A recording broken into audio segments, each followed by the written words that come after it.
This is Al Brooks. Thank you for watching the Brooks Trading course. This is the first of 5 videos on trading broad bear channels. I want to begin by defining what I mean by a broad bear channel. Channels are either broad or tight. And broad bear channels are not common on 5-minute charts because the average 5-minute chart has about 100 bars on the screen, and you usually will not notice a broad channel until it's had several hundred bars.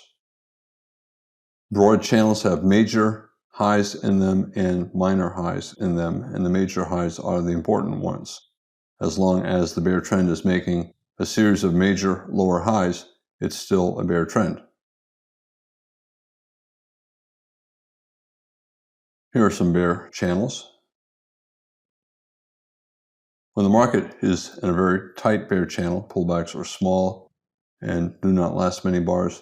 Very difficult to make money buying, and therefore you should only look to sell. You can sell with limit orders, sell bull closes forming lower highs. You can sell below bars with stops. You can sell for any reason, but you have to be looking to sell. On the other hand, when a bear trend is forming lower highs, but the pullbacks are lasting many bars and there are many big bull bars within the pullbacks, you have to be selling because it's still a bear trend. However, a lot of traders will also buy reversals up from prior lows.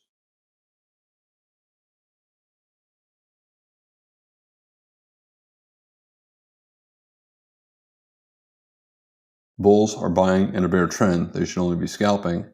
Bears are selling in a broad bear channel, a bear trend, so they can swing or they can scalp.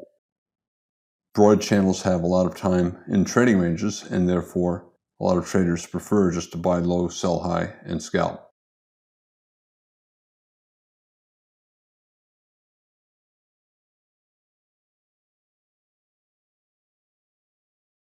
Whenever a market's in a trading range and you really cannot discern whether or not it's in a trend in addition to the trading range, traders will look to buy low, sell high, and scalp. And if the legs up and down are big enough, they'll sometimes swing part of their position. You sell reversals down from rallies and you buy reversals up from sell-offs.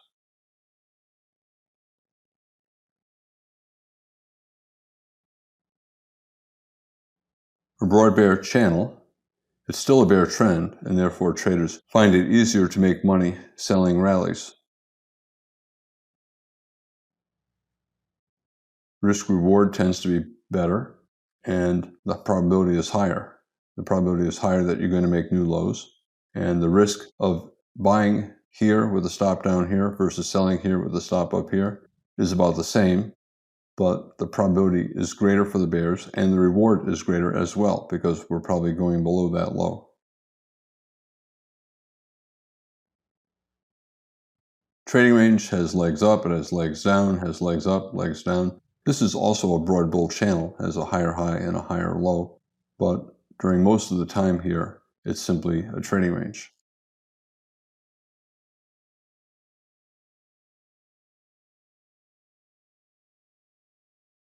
Whenever the market's in any kind of a broad channel, most of the bars are also in a trading range.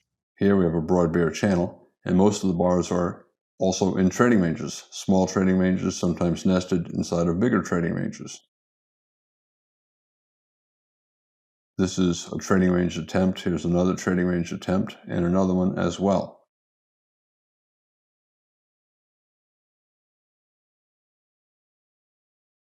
And trading ranges often have strong swings up and down, strong bull breakout, big bear reversal, big sell-off down here. And there are often channels within trading ranges. We have a bear channel here with lower highs. We have a bull channel here with higher lows. Bear channel there, and broad bull channel there.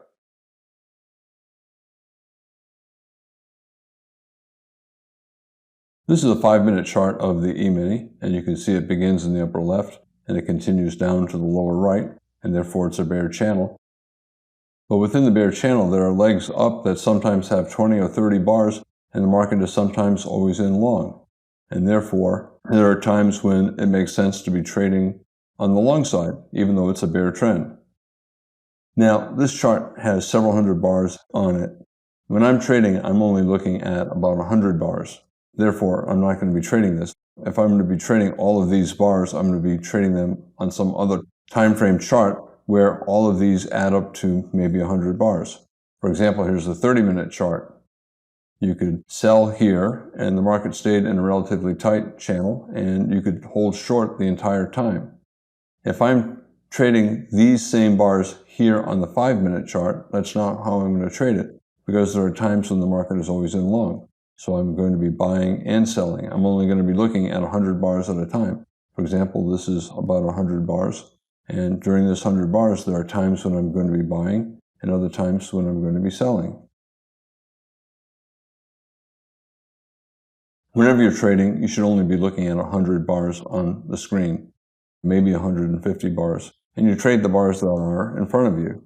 However, to see a broad bear channel, you have to look at 200 or 300 bars because you usually need at least 3 legs up and down to conclude that it's a broad bear channel, and several of the legs will have 10 or 20 or more bars, and that means you often have to look at 200 to 300 bars to see the broad bear channel.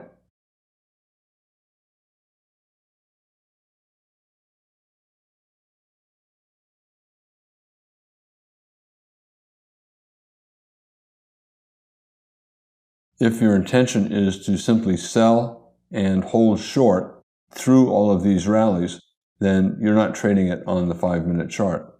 You need to be trading it on the next higher time frame chart. On the 5-minute chart, you're only going to be looking at 100 bars, and you're not going to be holding short when the market becomes always in long. And you'll see this throughout all of the videos on broad channels. Many of the charts have 300 bars, 500 bars, or even 1,000 bars. And I have to put that many bars on the screen to illustrate the broad channels, up or down. However, that's not how I'm going to trade. I'm going to be trading 100 bars at a time, and sometimes those 100 bars are up, and I'll be buying as it's going up. If I want to be trading it as a broad bear channel, for example, selling and holding through all of these rallies, I'm not going to be looking at this chart. I'll be looking at some higher time frame chart where the broad bear channel from the 5-minute chart is a tight bear channel, so I can sell and just hold all the way down.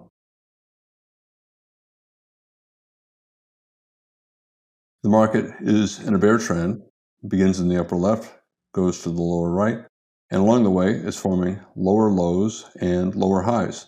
It's getting some higher highs. It's going above minor highs along the way, but it's forming a series of major lower highs. A major lower high is a high that is a very strong sell-off, usually to a new low. For example, this is a major lower high.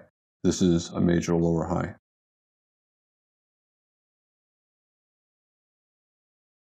Broad channel. Most of the bars are also in one or more trading ranges. For example, if you only were looking at this part of the chart, you have a higher high here, you have a lower low here, expanding triangle, and then you have a higher low here. It looks like a trading range. It is a trading range, but it's also part of a broad bear channel. Another trading range. And within big trading ranges, there are usually smaller ranges. For example, here's a head and shoulders bottom within this bigger trading range.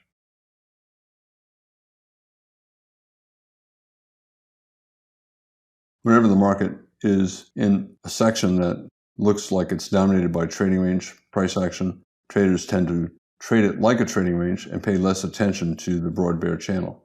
When the market's doing this, traders are buying low, selling high, scalping. Same with here, even though it's also still in a broad bear channel.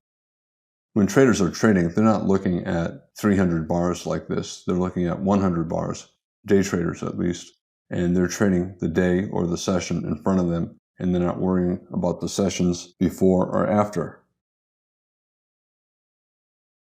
It's the same channel that I just showed you, but now I have it drawn as a line chart, and you can see it's a bear channel. A broad bear channel is simply a trading range that is tilted slightly down. You can see it's basically a trading range that has a little tilt to it.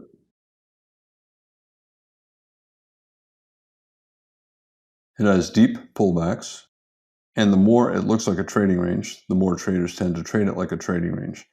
They ignore the minimum bear trend. In this particular case, before I tilted it to horizontal, it had a minimum slope going down.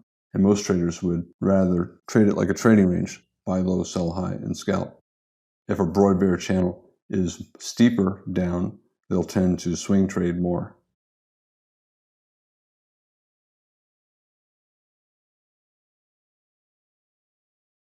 Let me talk about some of the features that I look for when I'm deciding whether I should only sell or if I should both buy and sell. Unlike a tight bear channel, if you're starting to get pullbacks that last 5 or more bars, and a lot of the pullbacks last 5 or more bars, chances are the channel is going to be broad.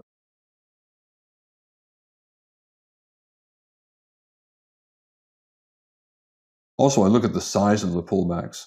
An average scalp, the smallest scalp in the E-mini is 1 point. And if you're looking at a 5-minute chart and a lot of the pullbacks are averaging more than 3 times the size of a minimum scalp, in other words, 3 points or more, then the market is probably not in a strong bear trend. It's probably either in a trading range or a broad bear channel, in which case you can both buy and sell.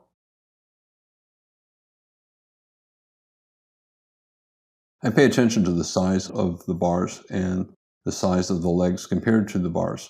In this particular swing, the average bar is maybe 8 to 10 ticks tall. And if the legs are 2 to 3 times the size of an average bar, the channel is probably broad rather than tight. And that means you can both buy and sell.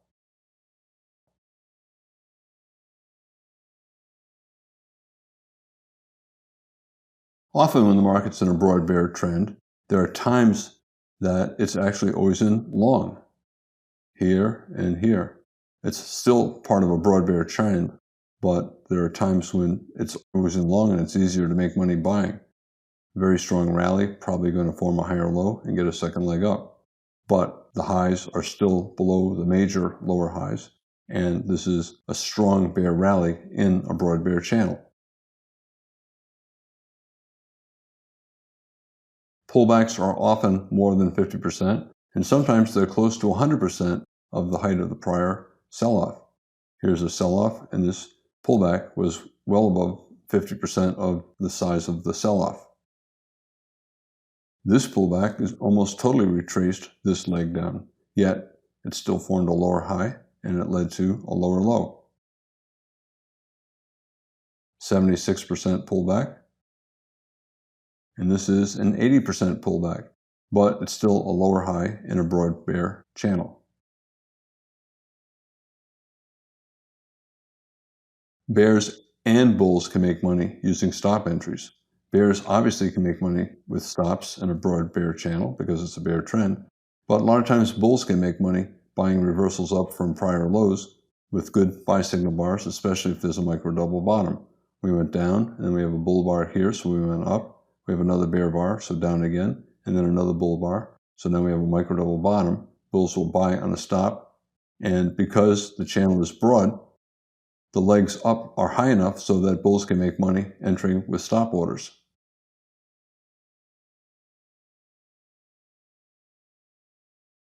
Usually, pullbacks overlap breakout points. For example, the market broke below this low, so this low is a breakout point, and here's the top of the pullback. These are a series of breakout points and pullbacks. The market broke below this low, so this is a breakout point, and here's the top of the pullback. That means this is a stairs pattern, and when the market is forming a stairs pattern, bulls can make money buying at and below prior lows. And when bulls can make money in a bear trend, the bear trend is not all that strong. It's usually a broad bear channel. And a broad bear channel usually has a lot of trading range qualities to it, and it usually typically evolves into a trading range.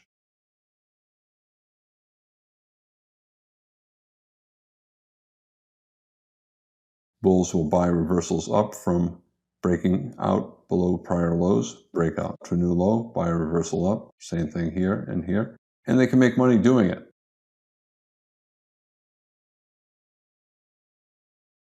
Broad bear channels tend to have a series of trading ranges, and the trading ranges tend to get lower and lower and lower.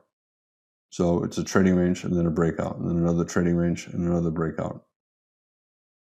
In general, whenever the market's making a trading range, it's in breakout mode, 50% chance of a bull breakout, 50% chance of a successful bear breakout. However, if the market's in a broad bear channel and you look at a higher time frame chart, these trading ranges are bear flags in a bear trend. And therefore, if you only look at the 5-minute chart, chances are the trading range is going to get a bear breakout, even though you think it might be breakout mode and have the same probability for a bull breakout. It does not. If you look back at enough bars, you'll see that the trading range is within a broad bear channel, and that means the probability of a bear breakout is greater than the probability of a successful bull breakout.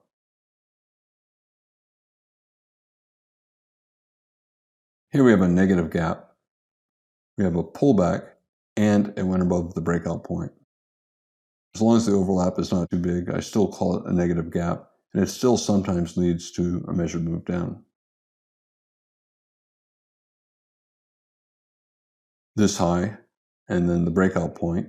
This is a major lower high. This is a major attempt at a reversal up. Two important points usually lead to a third point, a measured move down. Even though this overlapped the breakout point by maybe a couple points, it's not that much overlap. It reversed down quickly, and it still led to a measured move down. So we have a high, a strong bear breakout, and then a pullback that failed at the breakout point, and it fell for about a measured move down. Here, this is before we get the pullback. So certainly a measured move target for a failed breakout below this double bottom. Here's a measured move down. But then we get a pullback here, and it's starting to reverse down. I'm starting to look again for another measured move down from the negative gap. Again, this is the measured move from a double top, this high or that high, or this high or that high, or from a failed breakout below double bottom, here, here. Trading ranges typically have both double tops and double bottoms, and when there's a successful breakout, traders look for a measured move.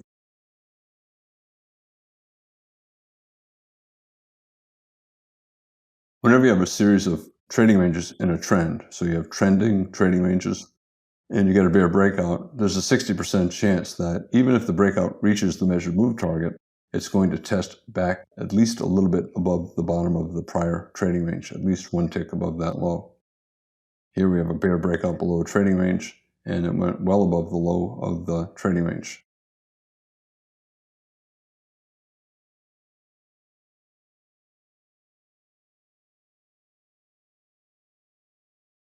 This is a 5-minute chart.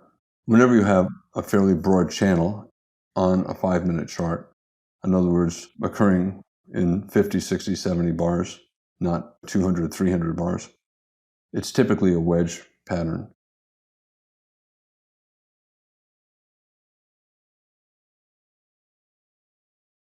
It's a fairly broad channel, pull back more than 50%. Bulls can make money with stops buying reversals up. Pullback lasting a lot of bars, 10 bars. That's a broad bull channel. And when that happens, and it happens only within the course of a day, you don't have to look at several days to see the channel. It's usually going to be a wedge bottom, and you usually get a wedge reversal.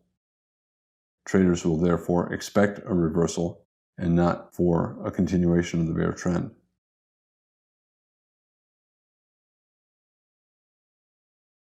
Remember, if you're a day trader and here's the start of the day, by the time you believe it's a broad bear channel, you're somewhere down here, you're already forming a wedge, and chances are there's not much left to the downside. Chances are we're going to get a reversal.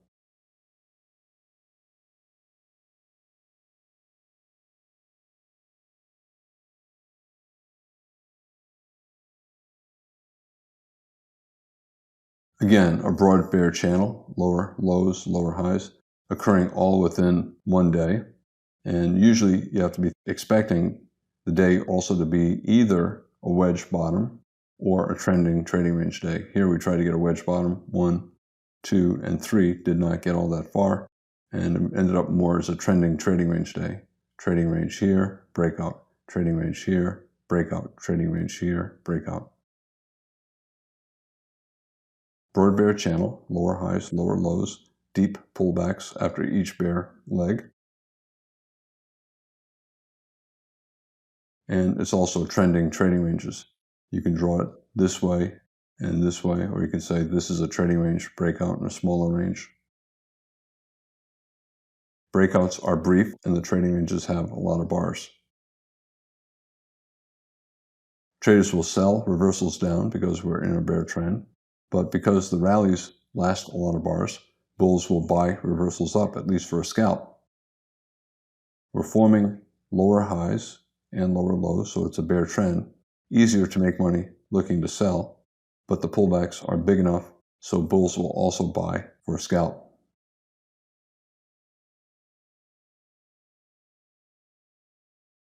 By the time a trader is confident that it's a broad bear channel, the day is almost over and there's not much time left for a swing down.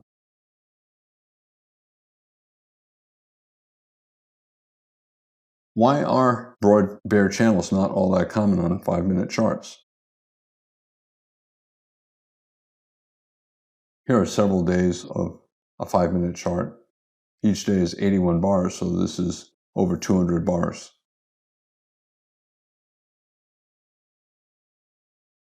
Usually, you cannot be sure that the market's in a broad bear channel until there are at least 100 bars. And that is because a broad bear channel has bull legs that last a lot of bars. And by the time you get a couple bull legs lasting 10 or 20 bars, and then you add in the bear legs, you end up with more than 100 bars, more than what you would see on a 5-minute chart on the screen. Usually, to become confident that the market is in a broad bear channel, you need at least 3 legs up and down. And since the legs each have 10 bars, sometimes 20 or 30 bars, you do not have enough bars in a 100-bar screenshot for you to be confident that the channel is broad. Therefore, if you're trading a 5-minute chart and you're only looking at today's price action, you're going to overlook broad bear channels. You'll simply trade what's in front of you, even though today's price action might be part of a broad bear channel that has gone on for 5 or 10 days. If you want to be trading it like a broad bear channel, it's probably better to be trading a higher time frame chart so that you can see the broad bear channel. We're having a series of lower highs and lower lows, and we have a strong breakout to new low. Maybe this is a broad bear channel at the end of a third day in a channel going down.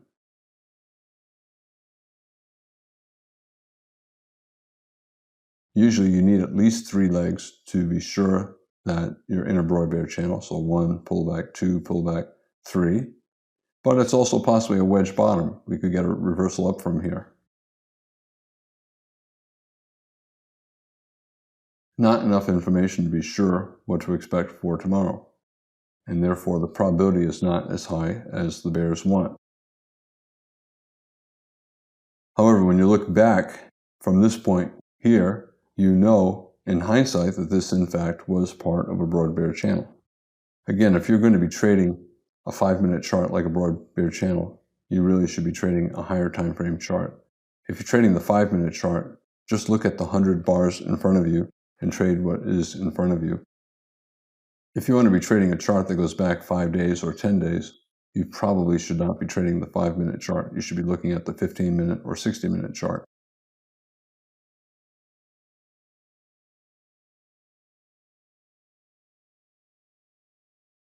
The legs up and down in a broad channel sometimes last 10 bars, 20 bars, or more.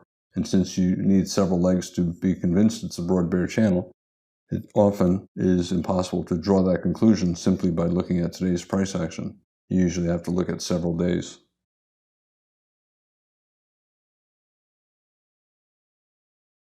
If you're a day trader, you trade the 100 bars that are in front of you. While it's nice to know that the market's in a broad bear channel, and it has been in one for the past several days, and it makes you look more for shorts, selling rallies, you don't need to know that as a day trader. You simply trade what's in front of you.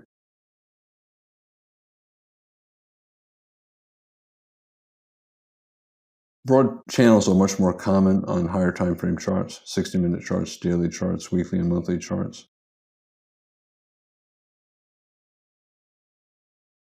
You can also see them on 5-minute charts, but you usually have to look at several days before they're clear. Usually you have to look at 3, 4, or 5 days. Here, it's 9 days in a broad bear channel, and you're probably not confident that it's a broad bear channel until at least the 3rd day.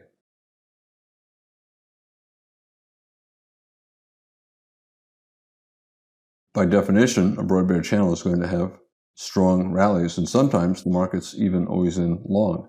You get strong breakouts 2 legs up, strong sell-off, and a bull breakout above the bear trend line, and double bottom higher low major trend reversal. It's reasonable to buy this reversal up. And this reversal up lasted maybe 100 bars, plenty of room for a profit if you're a day trader trading a 5-minute chart.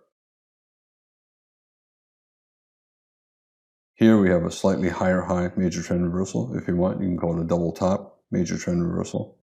And you could sell that, looking for a swing down, and you get out at the end of the day if you're a day trader.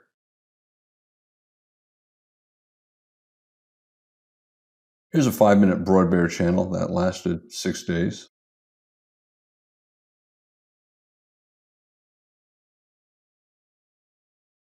Nobody's going to be trading a chart that looks like this. This is basically a line chart. It's a bar chart that is so compressed that it looks like a line chart. Most day traders don't trade charts that look like this. If a day trader wants to be looking at 3, 4, 5 days or more, he's not going to look at a 5-minute chart. He's going to look at a higher time frame chart, a 15-minute chart, a 60-minute chart, and trade that chart. If you're looking at a 5-minute chart, you're not going to look at it compressed like this and trade it like this. This is not the kind of chart that most traders are going to use for trading. I said that if you have a broad channel on a 5-minute chart, it can in fact be a very tight channel on a 60-minute chart. I talked about the 9-day channel on the last chart. Well, this is it on the 60-minute chart. And for most of it, it's a fairly tight channel. And when a channel looks like this, it's usually better only to look to sell. Triangle, bear bar, sell the breakout below. Strong follow-through bar, you can even sell the close and put a stop above the top of the most recent bear breakout.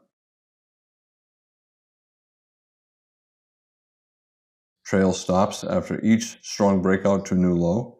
This becomes a major lower high. You can put your stop just above its high. And then once this reverses down to a new low, and if there are a reasonable number of bear bars, this is then a new leg down, and traders will put their stop just above the top of the leg. This then becomes a major lower high.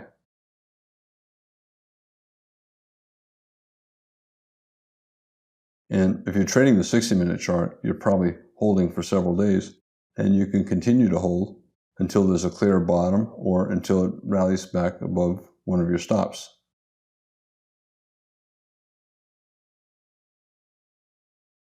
There's an important difference between major highs and lower highs.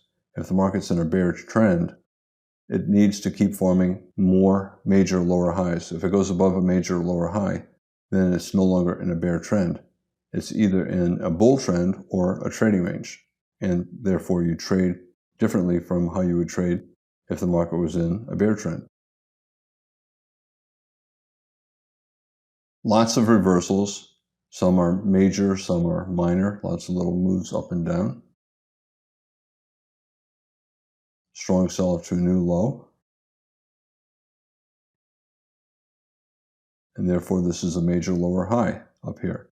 As long as the market continues to form major lower highs and does not rally above a major lower high, then it's still in a bear trend, and traders will trade it like a bear trend. They'll sell rallies, maybe take profits at new lows, and they don't want to be buying high.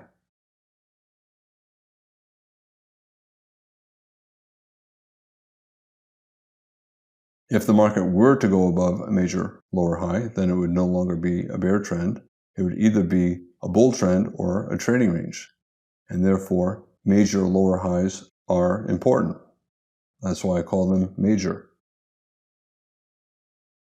After each strong breakout to a new low, the most recent high then is a major lower high, and the bear trend needs to stay below prior major lower highs to still be a bear trend. 9 days in a broad bear channel.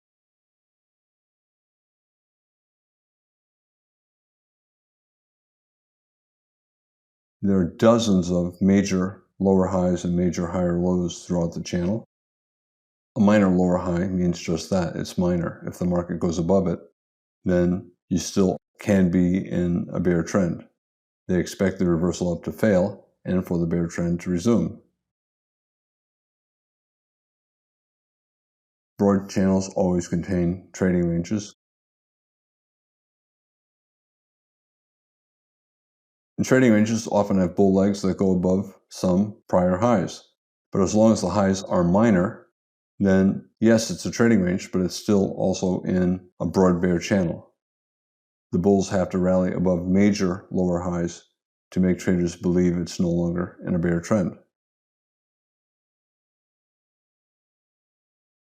We broke out strongly above this high, but the sell-off is not all that strong. Plus, it did not make a new low, so it's a relatively minor lower high. It's a strong rally here, so it's a fairly good lower high, but it's not nearly as important as this. And here, same thing. We have a sell-off, reasonably strong, but did not get anywhere near the prior low, and therefore it's not really a major lower high. And if the market goes above it, traders will sell. At this point, is it in a bull trend or still a bear trend? Well, it's both. It's in a trading range, and whenever the market's in a trading range, it's always also in a bull trend and a bear trend. Here we're getting higher highs and higher lows, so it's a bull trend. However, we're still staying below a major lower high, so even with this rally lasting a couple of days, it's still a bull leg in a bear trend. Even if it went above this high, a major lower high, but did not get above the top of the bear trend, some traders would still look at it as either a trading range or a bear channel. We could go all the way up here and then collapse in a much bigger broad bear channel. Markets very often are simultaneously in a trading range, a bull trend, and a bear trend. And you don't know what the end result will be until you see what the bars to the right of the screen look like. Here we're in a broad bull channel, we're in a broad bear channel, and we're also in a trading range. That is very common to have all three existing at the same time. If the market just kept going up and up and up, you would say the bull trend began here. So this is part of a bull trend. If the market keeps going down, down, and down, you would say that this is a bull leg in a bear trend. So at this point, anywhere in here, the market is in a bull trend, it is in a bear trend, and it is in a trading range. It's a bear channel, still below a major lower high. Traders will sell reversals down from above prior highs, betting that each prior high is minor, and the breakout will lead to simply a bigger pullback in the bear trend.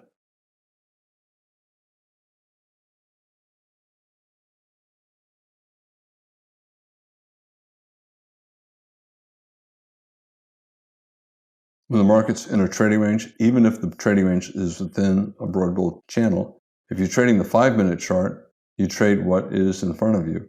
And if it's in a trading range, you buy low, you sell high, and you take quick profits, you scalp.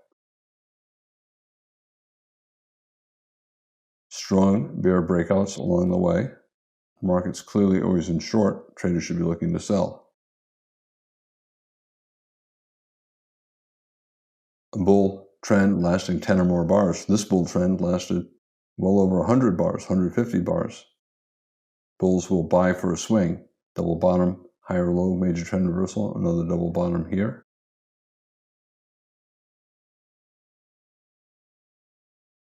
Here are the first 6 days of that 9-day broad bear channel. And when you look at the individual days, it's hard to imagine that they are part of a broad bear channel, but they are. Broad bear channels often have strong rallies within them. Here, the market was up almost all day long, but it was a bull leg in a broad bear channel, and it formed a lower high. Pretty good reversal up, good bull bars, it's always in long. Traders will buy even though it's a bull leg in a broad bear channel.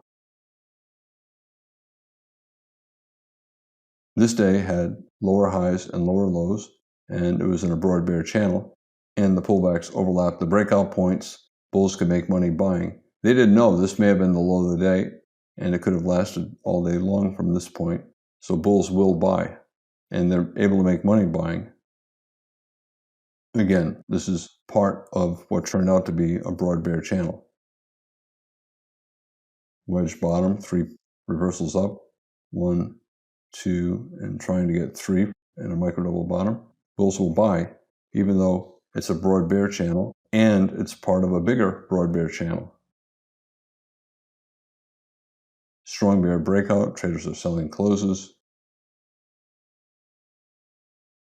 And then we got a fairly tight bull channel, and bulls will buy for any reason. They'll buy closes, they'll buy above bars. This is a tight bull channel and a reversal day, a bull reversal day inside of a broad bear channel. And then it entered a trading range from here to the remainder of the day. And traders look to buy low and sell high and scalp. Strong bear breakout, traders will sell. And then it entered a trading range. Traders will buy low, sell high, and scalp.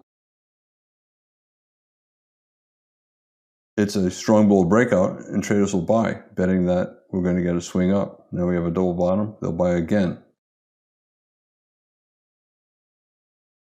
Tight bear channel. Traders are selling for any reason. And then enter a trading range. Traders buy low, sell high, and scalp. A trading range for the first half of this day. Buy low, sell high. We have a higher low, maybe a higher low major trend reversal, and we're in a bull channel. Not all that broad, but it's still a bull channel. Traders will look to buy pullbacks. And this is a bull channel inside of a 9-day broad bear channel. So if you're day trading and you're looking at the 5-minute chart, you pay much more attention to the bars in front of you, and you don't worry that these bars are part of a much bigger broad bear channel.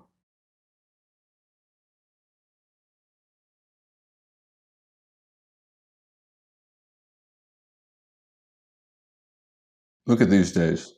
None of them look like they're part of a broad bear channel, and you only see them if you look at several hundred bars on the chart. If you're day trading, you're not going to do that. You're going to focus on the 100 bars that are in front of you and trade what you see. And that includes buying, even though it turned out to be a bull leg in a bear channel lasting several days.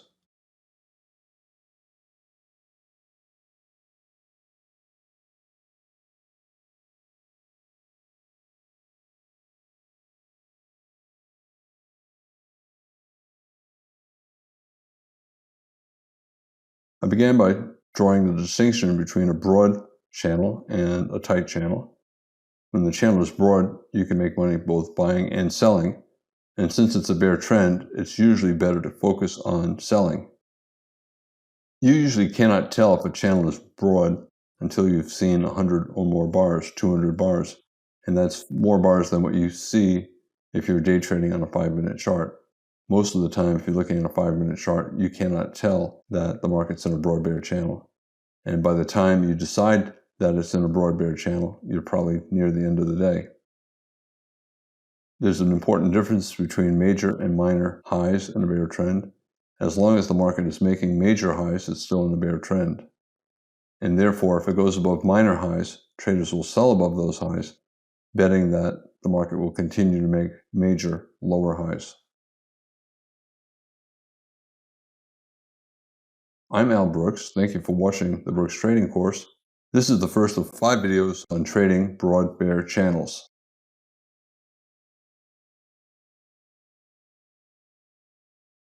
This is Al Brooks. Thank you for watching the Brooks Trading Course. This is the second of 5 videos on trading broad bear channels. Channels, when they're broad, usually last at least a few days. So if you're trading on a 5-minute chart, that means they'll last at least 200 or 300 bars. As with all bear trends, reversals are common, but most will fail. It's always good to diagnose as early as you can so that you can begin trading appropriately for the chart that's in front of you.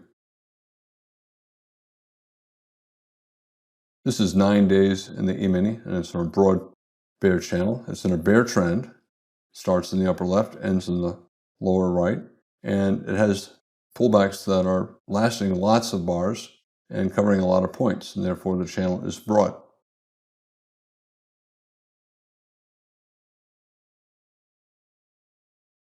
If you're trading a 5-minute chart, you're not going to be seeing this. You're only going to be looking at 1 day or maybe 2 days worth of bars. However, if you do step back and use a bar chart and compress the bars together, and you can look at a lot of bars like this, you can see that, in fact, the market's in a broad bear channel. As a day trader, that's not all that important. And if you're going to be looking at this many bars, it's better not to be trading the 5-minute chart. It's better to be trading a higher time frame chart like a 15-minute or a 60-minute chart.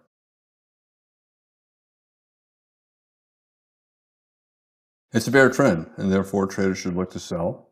And they certainly should be looking to sell reversals down from rallies.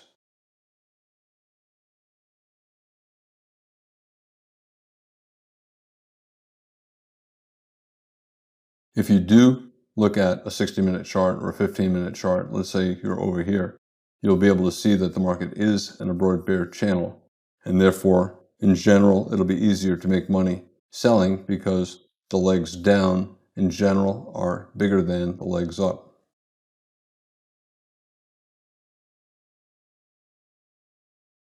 My general approach is, if the market's in a broad bear channel, look to sell a pullback. Instead of selling a breakout to new low, I look to sell a pullback that retraces about half of the prior leg down. So you're looking to sell somewhere in the middle third of the prior leg down. And also you want to be selling reversals down from breakouts above minor lower highs. When the market's in a broad bear channel, it's forming major lower highs where there are strong breakouts to new lows. That makes the high before it major, and as long as the market continues to make major lower highs, the market's in a bear trend. This is probably a major lower high here or here. Sometimes you get a reversal above the major lower high, and at this point the market's either in a trading range or in a bull trend. However, if it reverses down quickly enough and strongly enough, the market again becomes always in short, and then is either in a trading range or a bear trend. And you can clearly see that even though this rally went above a major lower high here, it simply made a broader channel. It's still a broad bear channel, even though briefly it looked like it might be reversing.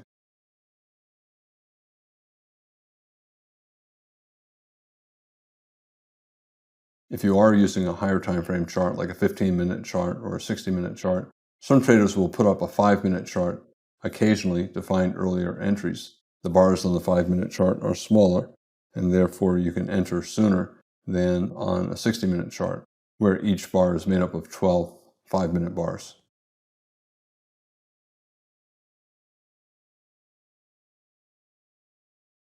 A broad bear channel spends a lot of time in a trading range, and when it's in a trading range like this, you don't know if the bear trend will resume or if the bull trend will reverse up from a higher low major trend reversal.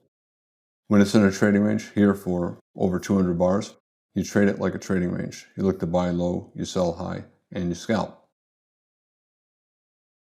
If you want, since it's still in a broad bear channel, you can also swing trade. Let's say you sell here. This is the top of a very strong sell-off.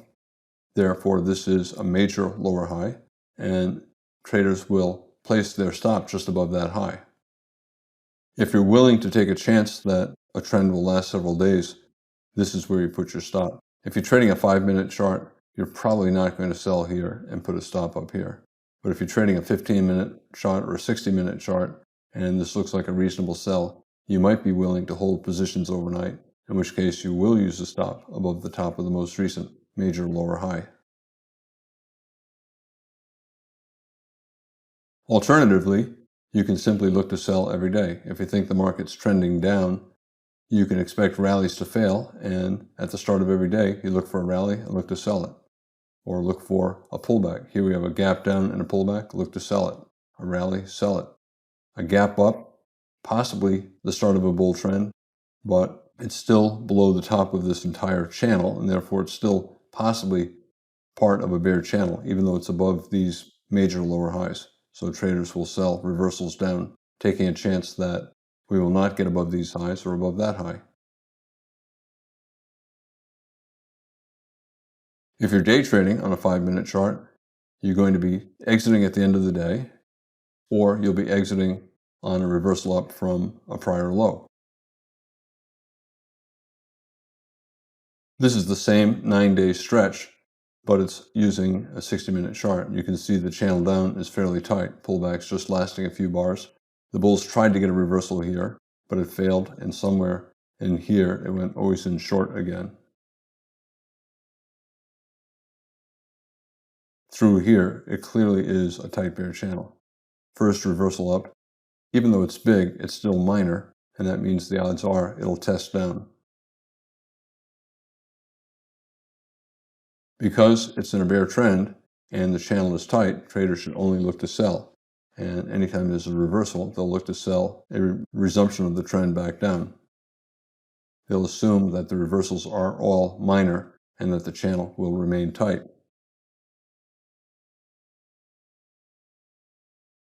After each breakout to a new low, if the breakout's reasonably strong, traders will look at the high at the start of that leg down and consider it a major lower high, and they'll put their stop here. It does not matter if you sold here or here. Once it does this, your stop is here. And the same is true here. If you had a breakout here and you put your stop here and you get stopped out, a lot of traders will sell again on a reversal down, a micro double top, taking a chance on bear trend resumption. And at some point down here, you'll conclude this lower high is major and you'll put your stop up here.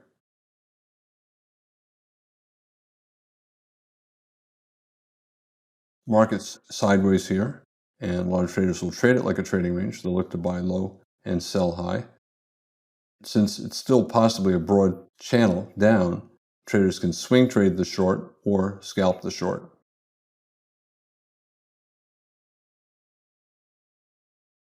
If a trader were selling down here, thinking that the market might be in a trading range, he might use a tight stop at the top of the trading range instead of all the way up here or here. If he does that, a lot of traders will look to sell a failed breakout or reversal back down, especially a micro double top. We gapped up here, we traded down. We went up here, we traded down. We went up here again, we traded down.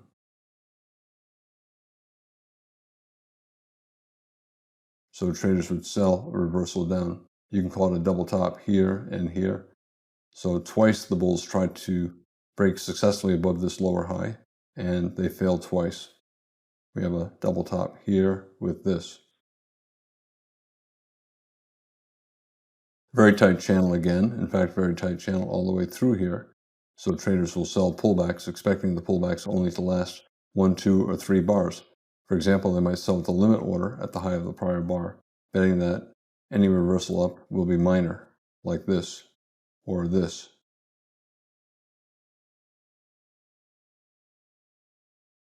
As with all bear trends, reversals are common, and again, as with all bear trends, most reversals fail. That's my 80% rule.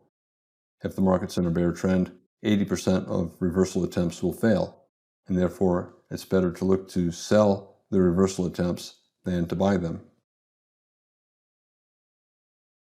Again, 9 days of the E-mini, a 5-minute chart, where the bars are all compressed.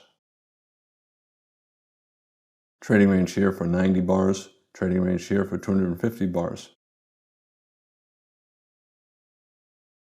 Whenever there's a trading range, there will be both buy and sell setups, and the bulls will look to buy reversals, maybe a wedge bottom. And here's a strong breakout. Somewhere in here, the bulls are going to conclude it's always in long, and the odds are the bulls will get at least a small second leg up. And the same is true here. You have a potential final flag, a bear breakout, a higher low major trend reversal, and pretty strong reversal up. So in here, the market's always in long. Probably will get at least a little bit more up. Maybe here, maybe here. Broad bear channel. Often the market is always in long, at least briefly.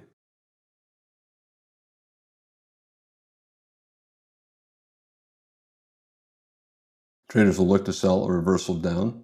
For example, here there's a double top. It's a slightly higher high double top, but it's a double top, a failed breakout above that major lower high. And the same is true here. A strong reversal up, but potentially a double top, and traders will look to sell a reversal down. They probably will not sell the first. They might sell the second or third or fourth, but in any case, they'll be looking to sell a reversal down. Some traders will wait until you start to get a strong breakout and then sell.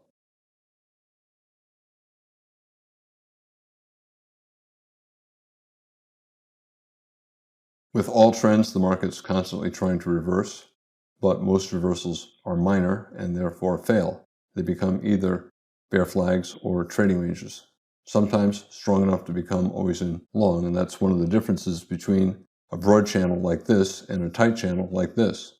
A tight channel like this, the pullbacks do not last long enough for the market to become always in long.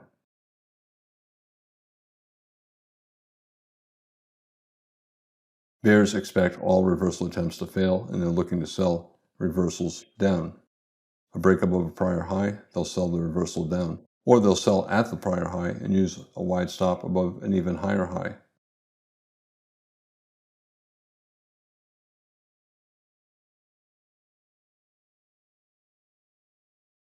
All trends have inertia.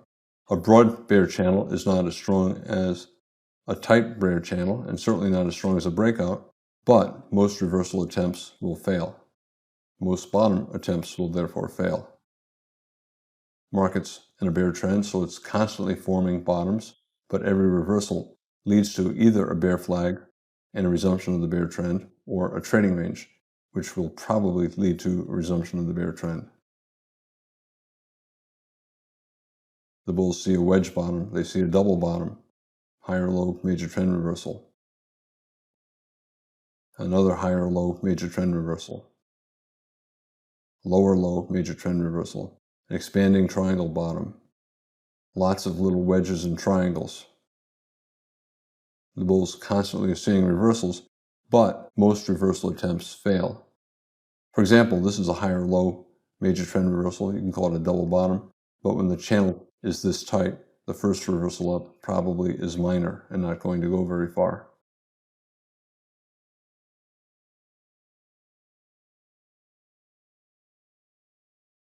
The bears look for the reversals to fail, and they'll sell on a resumption of the bear trend down. They'll look for the reversal to fail and start to turn down, and they'll sell again, or they'll simply hold their short position and use a wide stop.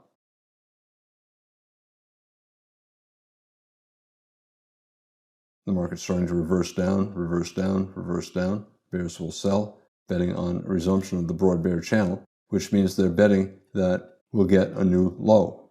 They're selling up here in a broad bear channel. They're betting that we'll get at least a new low.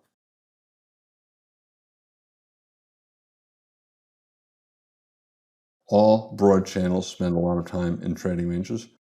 So at this point, the market is in a bear trend, a broad bear channel, but it's also in a trading range. And it's possibly in an early bull trend, a higher low major trend reversal and good reversal up. That's common for the market to be simultaneously in a trading range and an early bull trend and a continuation of the bear trend.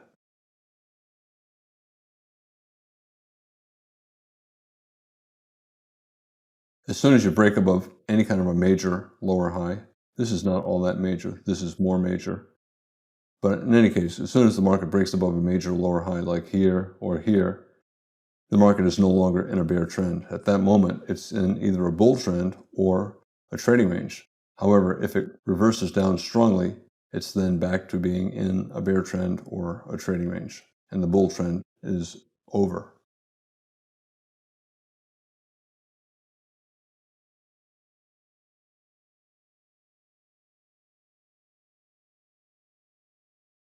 Whenever the market is in a bear trend, it's regularly having strong reversals up that break above the top of the channel, which is the bear trend line, and then it reverses down again, and you can draw a new trend line, and the channel will get flatter and broader as time goes on. Market's starting to reverse down, so you have 2 points. You can draw a new line, but this line is flatter than that line, and the channel is becoming broader. So it's pretty tight here, but now it's a broader channel. The market rallied here, reversed down. You can draw a new line, watch how the market behaves. Broke above the line here, reversed down. You can draw a new line, and you can repeat the process. Every time there's a trend line break, you draw a new trend line, and the lines become flatter. The trend becomes weaker and usually broader. Eventually, it transitions into a trading range.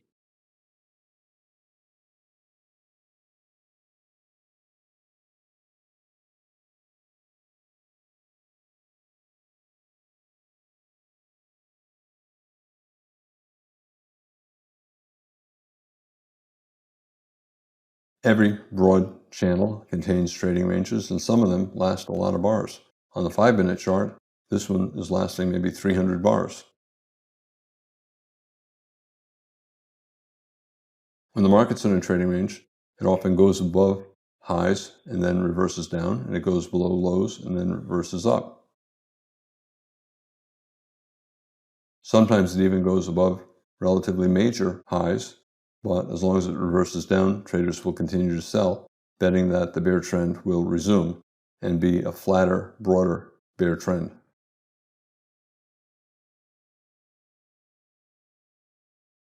Strong reversal up, strong reversal up. If you're day trading the 5-minute chart, the market's always in long for these several hours, and it's reasonable to be long. If you're day trading, you're only looking at this day, and you have a higher low major trend reversal and a strong reversal up. So you're going to be buying for a swing through here.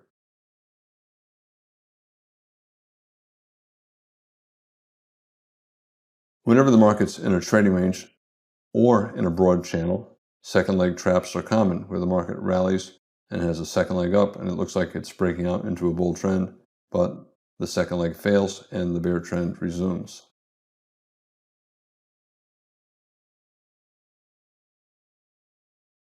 All bear trends need a series of lower highs, and breakouts above relatively minor lower highs are common. For example, this is a minor lower high.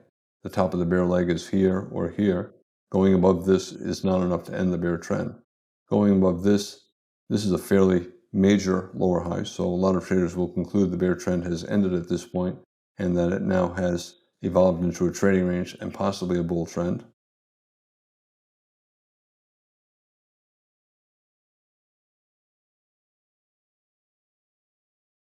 This is a breakout above a minor lower high right here. But the truly major lower highs, the most important ones, should continue to hold, and the rally should fail and reverse down below the biggest major lower highs.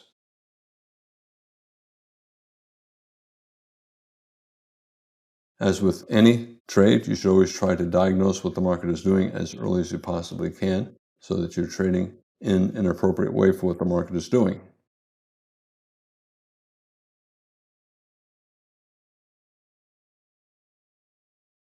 The bears have a fairly tight channel here, so it's a breakout and pretty good follow through bars. The market's always in short. In here, it's a tight bear channel. However, the market becomes probably always in long here or here.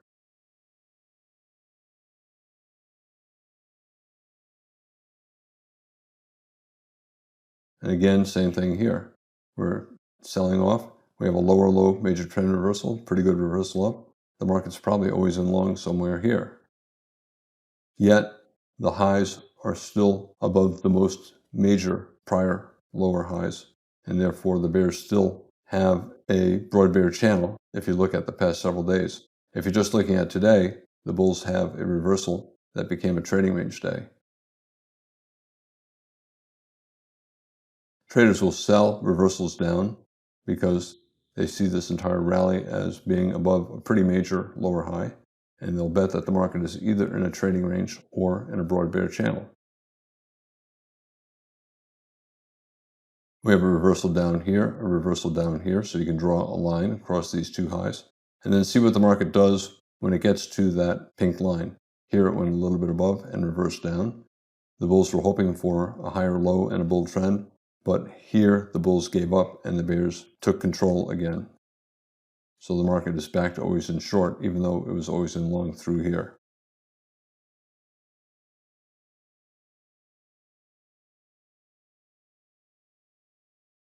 Broad bear channels always spend a lot of time in trading ranges, and within a trading range, there are always reasonable buy setups and reasonable sell setups.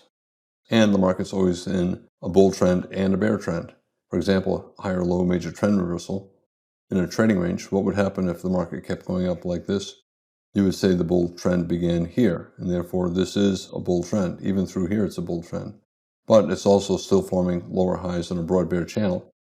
When the market is down here, where did the bear trend begin? It began up here. So this is part of a bear trend as well, and it's clearly part of a trading range.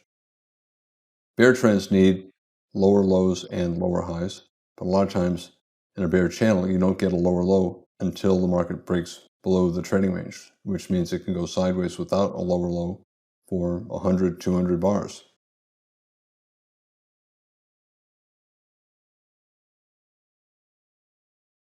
In general, you need to see 3 pushes down before you can conclude that the market's in a broad bear channel.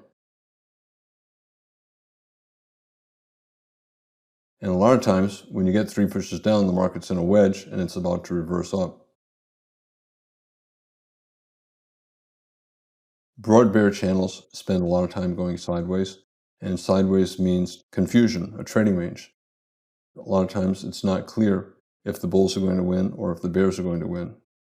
And what traders do is they trade what is clear, which means they trade pieces of the legs up and down.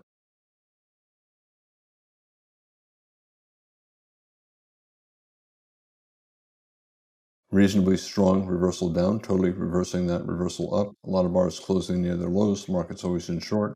Traders will sell, stop up here, looking for at least a small second leg down.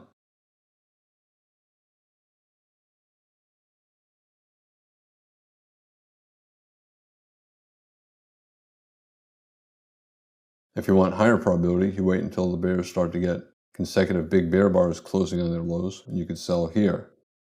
Tight bear channel, first reversal up, probably minor, which means a trading range.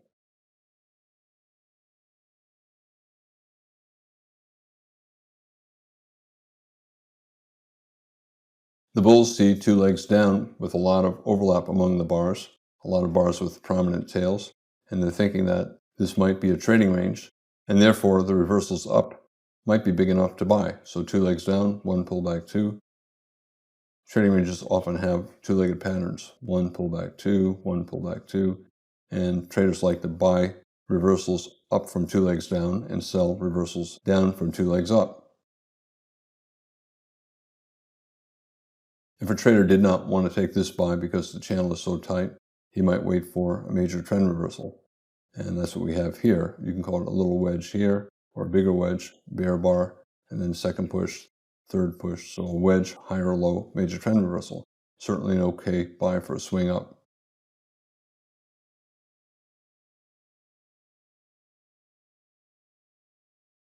All major reversals are relatively low probability, 40% chance of becoming a trend. But as long as you're holding for a reward that is at least twice your actual risk, the math makes sense in taking these buys.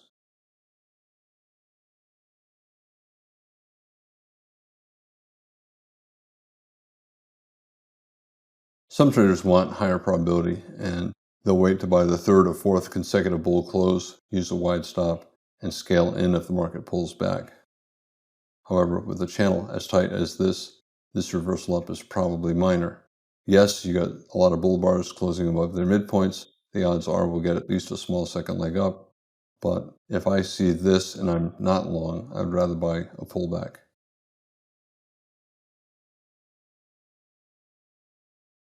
When you're looking at broad channels, broad bear channels, they typically last at least several days. They're bear trends, and therefore reversals are common. And like all bear trends, most reversals fail, and therefore it's better to look to sell a rally from a reversal than to buy the rally betting on a successful reversal into a bull trend.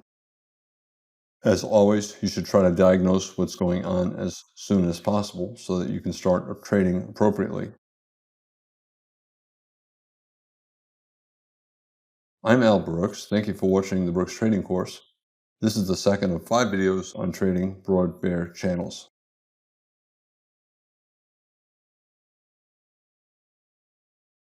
This is Al Brooks. Thank you for watching the Brooks Trading Course.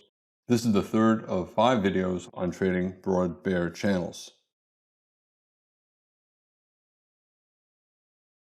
Because it's a bear trend, bears will sell, but the market sometimes has strong enough reversals up so that bulls can sometimes make money buying. Also, broad bear channels often are always in long, but the rallies are bull legs in a bear trend.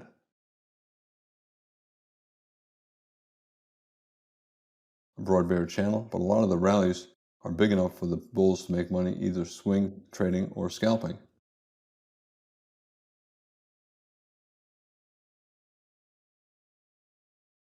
The market's forming lower highs and the market's in a bear trend.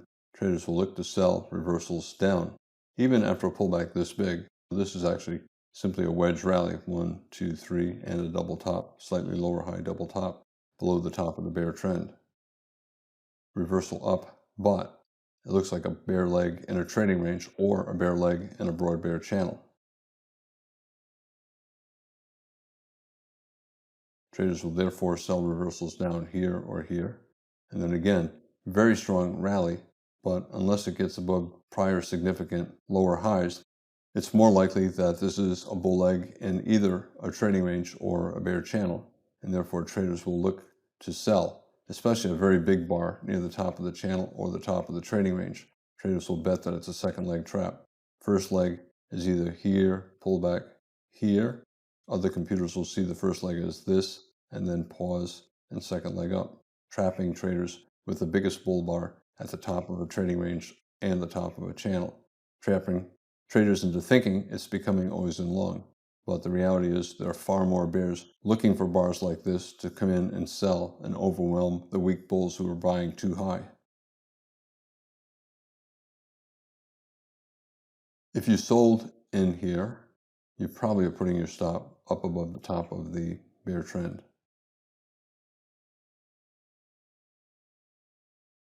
A double top, you can also call it a wedge, 3 rallies, 1, 2, 3, even though the second and third rally are at the same price.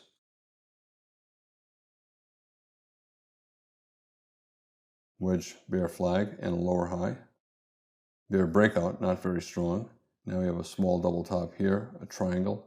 Traders will look to sell a reversal down below a good looking bear bar like that.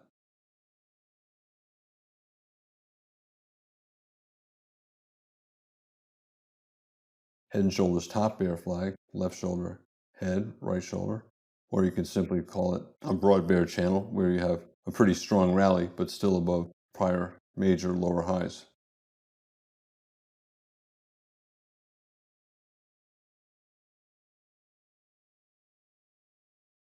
If you have a bear trend and it's starting to get fairly deep pullbacks, then it's probably a broad bear channel and not a tight bear channel. And if it's a broad bear channel, bulls will look to buy below prior lows. And some bears will start buying below prior lows to take profits. The bears start to sell rallies instead of breakouts to new lows, and then they take profits. They buy back their shorts once the market falls to a new low.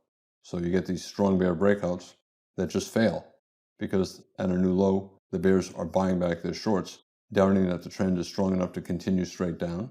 So they take profits at new lows. The bulls know the bears are doing that, so the bulls are buying new lows as well. And then the bears are looking to sell somewhere in the middle third of the prior leg down. And the bulls will take profits there because they know the reversals up are probably going to be minor.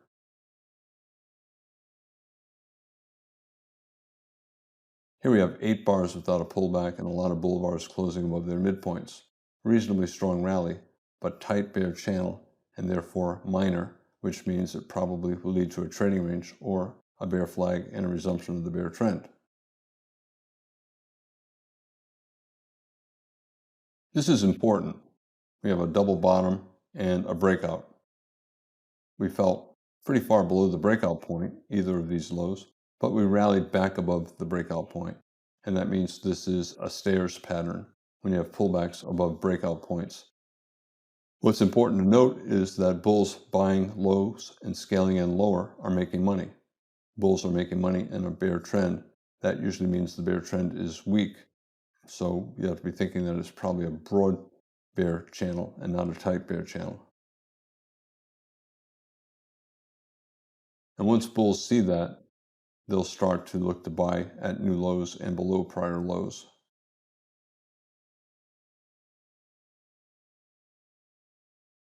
Not only did this pullback go above that low, we have a second leg up that went above this high, two legs up and a higher high, probably a trading range, but still a bull leg in either a trading range or a bear trend. It's important to note the strength of the rallies, and the bulls therefore are confident that subsequent rallies will also be strong. They'll look to buy reversals up from new lows.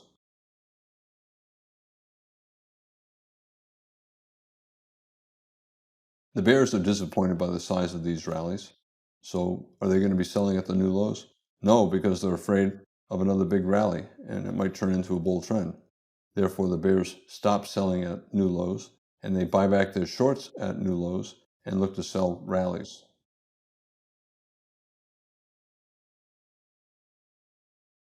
Once bulls see that limit order bulls buying below prior lows can make money, in other words, the pullbacks are going above the breakout points, the bulls become more confident and they'll look to buy every new low and scale in lower.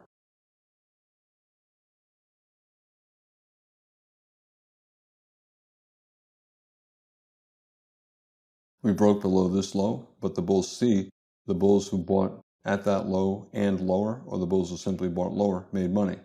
And therefore, if the market falls below a prior low, here, here, or here, bulls will look to buy a reversal up, betting that the market will come back above the breakout point and they'll make at least a scalp. Another new low.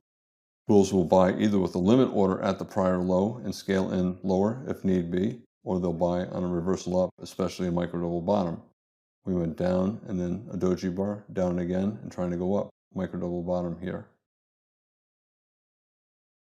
Market broke to a new low. Well, the bulls are making money buying new lows. They're going to keep buying new lows. They'll place a limit order to buy at this low or at that low. And if necessary, they'll buy more lower.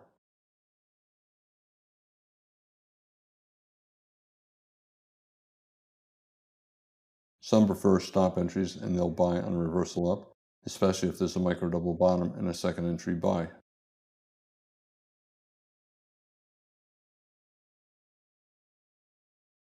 The scale-in bulls will take profits at their first entry price. So let's say they buy here and more 1 point lower, and the market gets back to their first entry price. They'll exit at their first entry price, break even on their first buy, and with a profit on their second. Or they may exit part of their trade there and then hold on to one of their positions, half of their position, hoping for a swing up. An example of bulls holding for a swing up, and if they see a reversal, a bear bar, after a big breakout bar like that, and they look to the left and they see that this is not above everything, it's still either in a broad bear channel or a trading range. Both cases, they want to exit on a reversal down.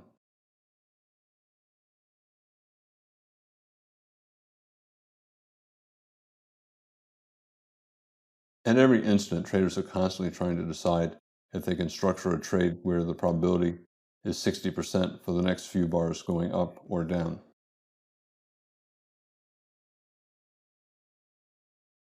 We have a reversal. We went up, we went down, and this is probably a bear flag.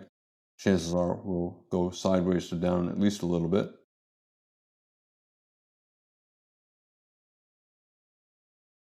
Chances are 60% or so that we'll get at least a small second leg down after a parabolic wedge top. And therefore bears will sell a reversal down, especially below a bear bar. We went up on this bull bar and then we paused. We went up again on this bull bar and now we have a bear bar, about a 50% pullback, two small legs up. This is probably the first of two legs down because the channel is very tight and bears sell looking for one more leg down.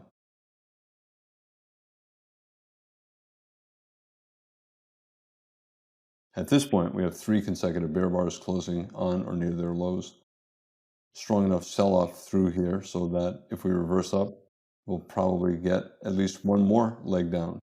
The market now is sell to close. They either sell this close or that close, betting that the next reversal up will fail and probably become a bear flag.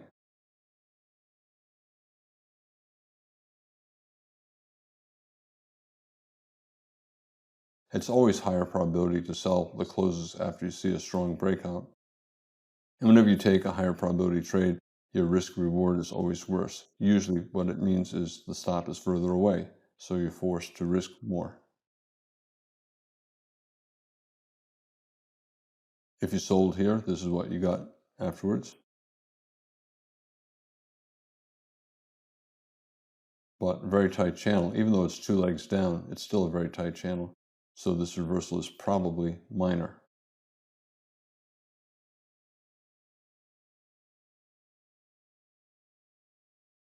The bulls are hoping it's 2 legs down and what will become a trading range or a bull trend. Leg 1, pullback, leg 2. So a high 1 and then a high 2 here, second entry over here. But very tight channel. More likely this is a minor reversal leading to either a trading range or a bear flag and a resumption of the bear trend.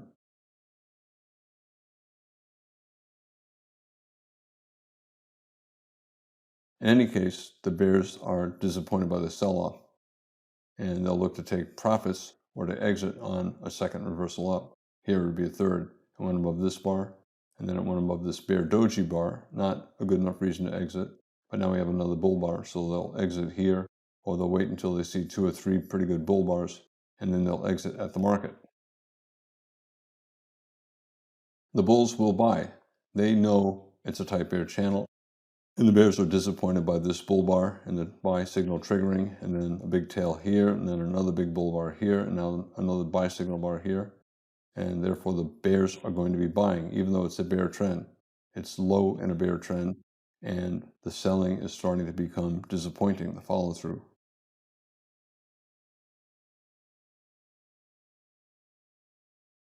That increases the chances that the bear trend is not a strong bear trend, instead that it is a broad bear channel.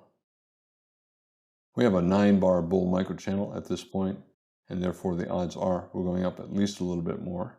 And a lot of traders will look at that and say it's always in long. A lot of overlap among the bars. We're still only at the breakout point and not above any major lower high, so it still might be a bull leg in a trading range. However, the odds are we're going up at least a little bit more. So a lot of the computers will see the market as always in long at this point, right here, that bull bar.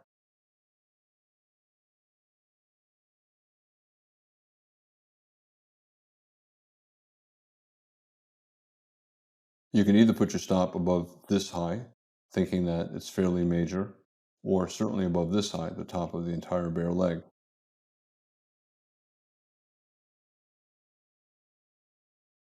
Broad bear channels often have legs that are strong enough to make the market always in long, but those are bull legs in a bear trend.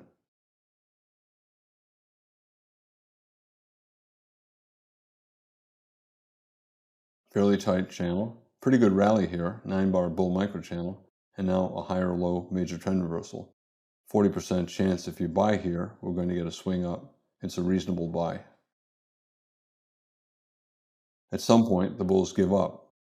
Very strong breakout here, probably at least a small second leg sideways to up, and they have it. And then it was trying to reverse down from a double top. If you want, you can call it 3 pushes up, 1 pullback, 2 pullback, 3, and therefore it's basically a wedge top and a lower high. Bulls should take profits, concluding that instead of the market entering a bull trend, it's probably a bull leg and a big trading range.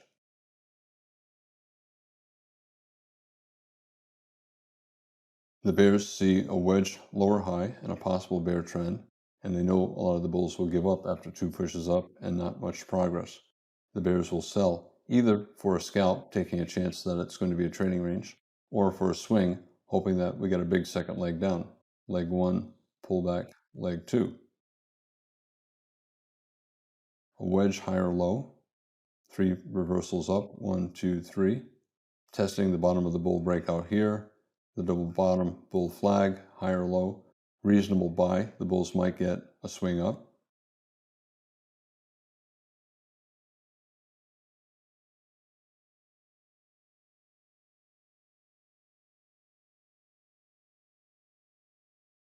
Wedge bull flag. You can also call it a high one, high two, high one, and then the second leg down subdivides into two smaller legs. Doesn't matter, but it looks like a pullback from this breakout. What took place right here? We have 5 bear bars, 3 of them decent-sized bear bodies closing on their lows. A lot of traders see this as back to always in short, but it's confusing. The bulls have a wedge bull flag. They have an II buy, a second entry buy, 1 and then 2.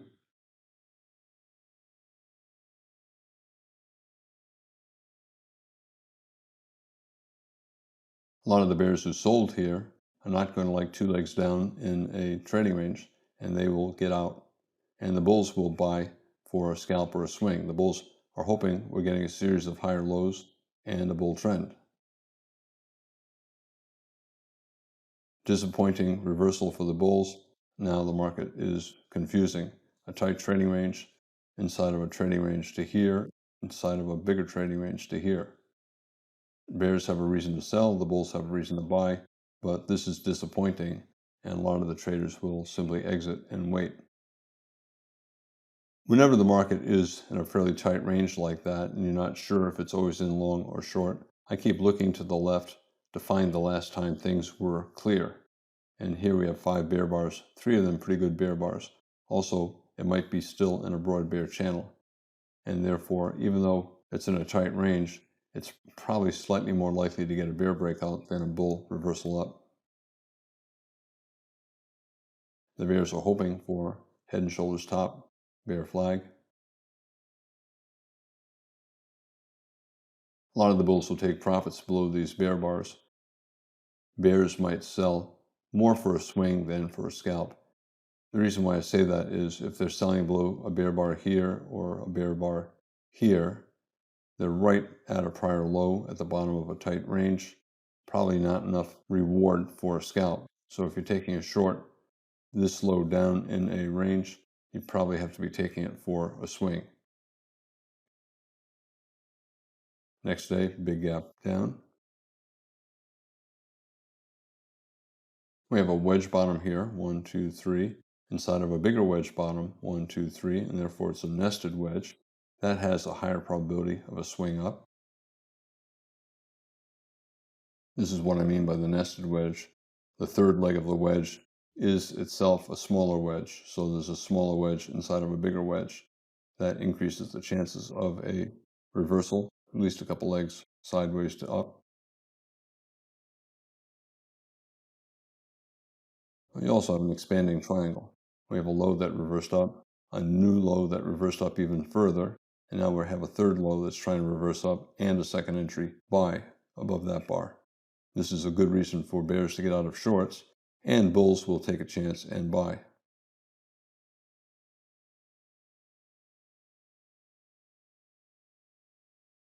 If the bulls swung part of their position, they ended up with a good profit over the next couple of days, today and then the next day. The market's beginning to channel up, forming higher lows and higher highs in a pretty tight channel. And then at the end of the day, we got a pretty strong rally. The next day we gapped up. We had a pair of bear bars, but we have a small high 2 bull flag.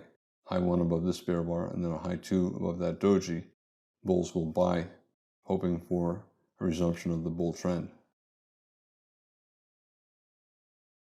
Can you buy this close? Well, if you're willing to hold overnight, you certainly can. Most day traders are not going to buy the close at the end of the day. They'll wait to see what happens on the next day. But if you're willing to hold for a few days, then yes, it's buy the close.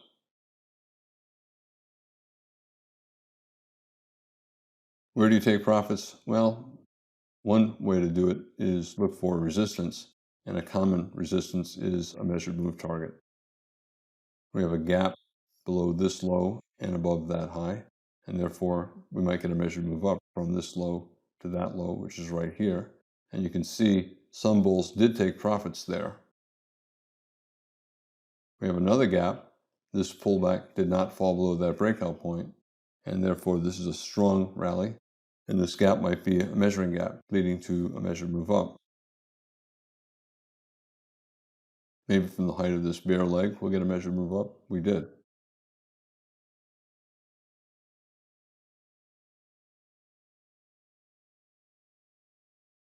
A lot of traders do not like to take trades in and out, in and out, in and out. The reason why is a lot of times it's hard to get back in. You get out, you get in, you get out, you get in. After 2 or 3 times you've been scalping, you just run out of energy, plus you become satisfied with the profit that you have. And the result is you end up missing a huge move. And that's one of the reasons why traders should focus on swing trading. Higher, low, major trend reversal. The market went always in long. We broke above a high here.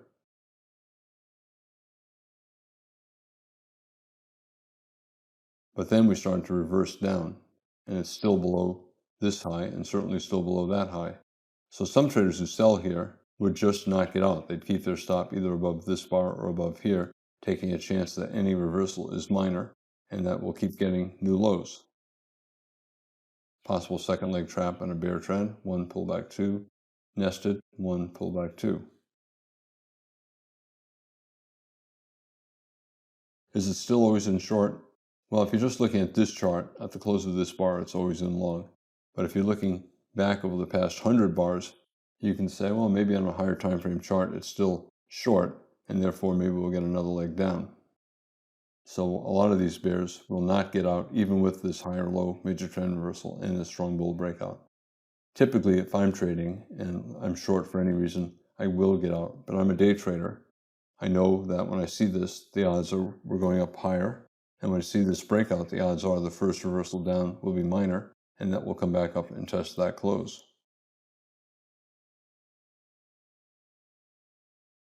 Expanding triangle. Trader might get out if it's short down here, especially a micro double bottom.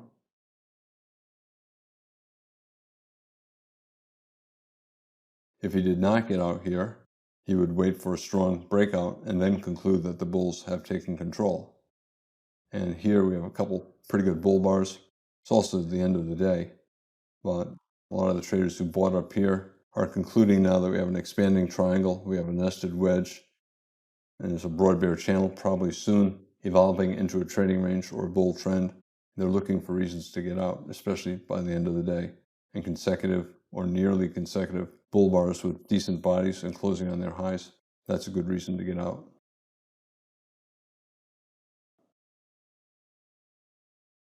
It's a bear trend. It's a broad bear trend and therefore not particularly strong, but bears should be looking to sell. And if the rallies up are strong enough, bulls will look to buy as well.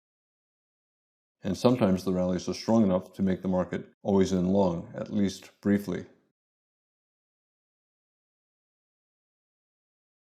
I'm Al Brooks. Thank you for watching the Brooks Trading Course. This is the third of 5 videos on trading broad bear channels.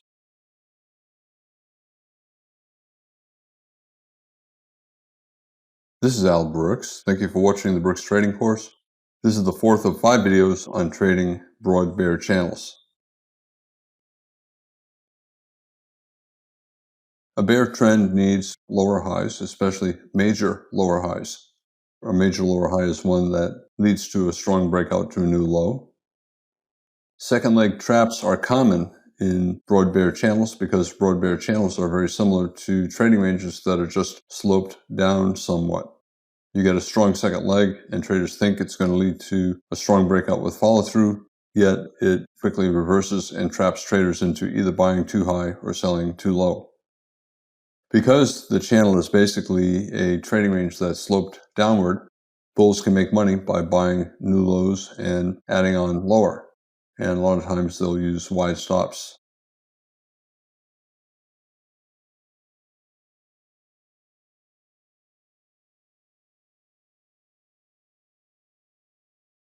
In a bear trend, bears trail their stops to above the most recent major lower high. A major lower high is a lower high that leads to a strong reversal down or a strong breakout, usually to a new low. So this is a major lower high. And similar to this, we got a strong breakout. At this point, this is a major lower high after you've had a strong breakout, even though it's still not yet to a new low. And as soon as the market makes a new major lower high, has that strong breakout, wherever the bears had their stops before, they move their stops to just above the most recent major lower high, and that is called trailing the stop. We have a strong breakout to new low. Is this a major high? Well, it probably is after that many bars down. A lot of traders would still consider this to be the major lower high because this reversal up is so minor. Took a lot of bars, but we broke to a new low. We have a gap down and another breakout here. So this is a major lower high. Now, is this a major lower high? We broke strongly to a new low. Some traders would consider this a major lower high, and they'd put their stop above. And if they got stopped out, they would sell on the reversal down. When you have a sell-off that has repeated reversals, a lot of traders go all the way back and label this as a real major lower high. It has other highs that are fairly major here and here, but a lot of traders would keep their stop here until the market broke strongly to a new low, maybe here, maybe here. It's unclear to me. Some traders would get out here and say this is major. Others would do here. Both are okay. When you use a tighter stop, you're going to get stopped out more. When you use a wider stop, you get stopped out less often. And as I said, if you do get stopped out, you just sell again on a reversal back down. We have a breakout below a bull channel, a bear flag, strong breakout. Therefore, this is a major lower high. We have another strong breakout here. At this point, after a little bit of follow through, even though it's not at a new low, a lot of traders would consider this pretty major. And if the market rallied above it, they would get out, but sell again on a reversal down. This is clearly major, certainly by this point. We have a breakout to new low, pretty strong breakout. The bears do not want to see the market get above this high, because if it does, then they think that maybe it's no longer in a bear trend. It might now be either in a trading range or a bull trend. So they get out, and if there's a strong reversal down, they'll look to sell again. Here, 3 bull bars, 1 pretty good. They might not sell here. Here, a micro double top, micro triple top, but a bull bar, they might not sell there.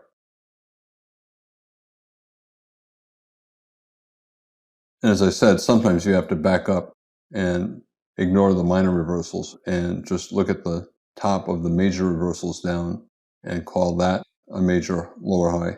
Because a lot of times the market will make what appears to be fairly major new legs down, but the market goes above it and does not go above more significant lower highs. It's a different style of trading. Some traders prefer to use the very wide stops and not get stopped out unless the market clearly is no longer in a bear trend. Other traders tend to get out above major tops that are not quite as major, and then if the bear trend resumes, they'll sell again.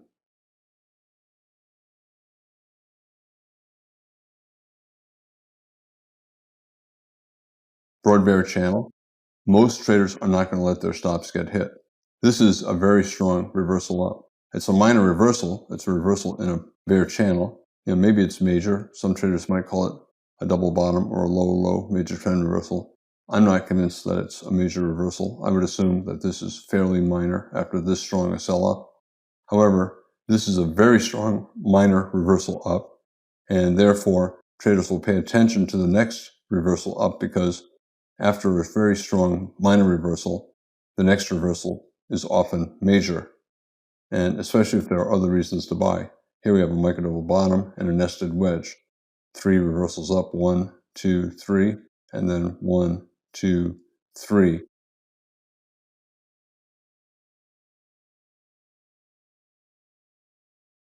When there are minor reversals and then sell-offs that are not particularly strong, traders look at every one of these minor reversals down as minor lower highs.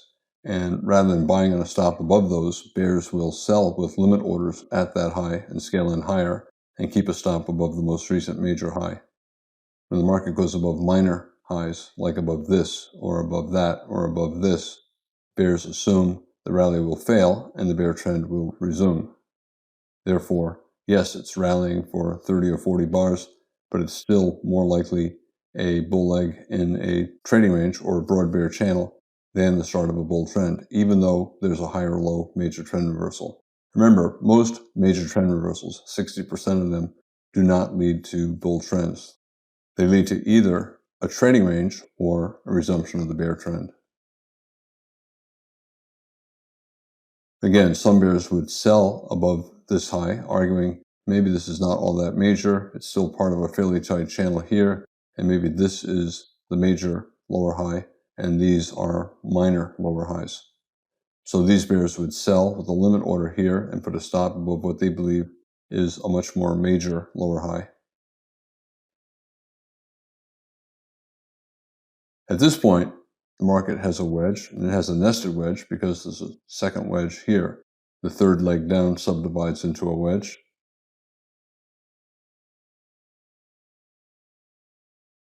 Because it's a bear trend, even though it's sideways for a lot of the time, a lot of traders prefer only to look for the shorts. We have a strong breakout to a new low. The market's clearly always in short at somewhere in here.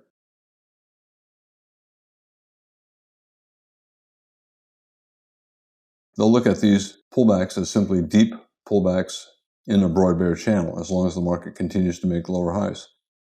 The market, when it's in a broad bear channel, will often be always in long. Like, for example, by the close of this bar, it's always in long. Chances are it'll either go sideways for a second leg or up. And the same here. The market is probably always in long, maybe by the close of this bar, by the close of that bar. Yet, always in long, it's still made a new low. Always in long, strong breakout, but look to the left. It's not above all the bars to the left. And therefore, in fact, it could be a second leg trap. One, pullback two, or one, pullback to a new low, and then two. A two-legged correction, one, pullback two, where the pullback goes below the low of the first leg.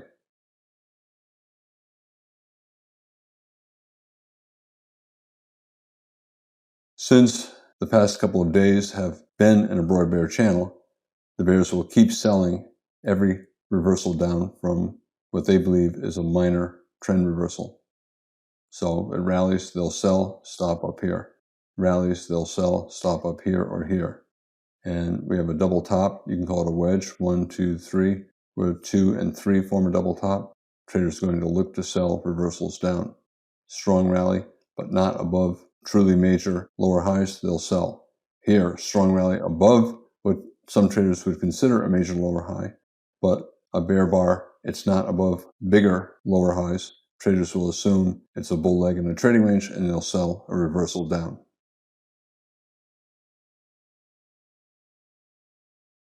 The traders who sell, some traders will scalp, thinking that maybe it'll stay in a trading range.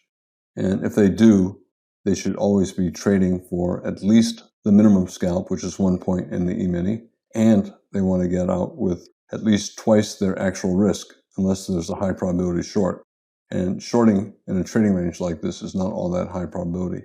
So if a trader sells below that bear bar, his actual risk, this pullback got just up to that bar, so his actual risk is a little bit above that yellow line, and 2 times actual risk is here.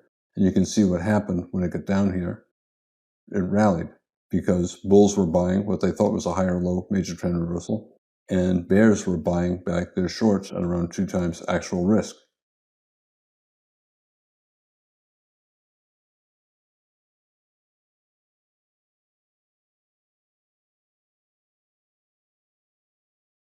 The bears will take profits once they reach their scalp goal or on a reversal up, even if it's not quite at their profit target.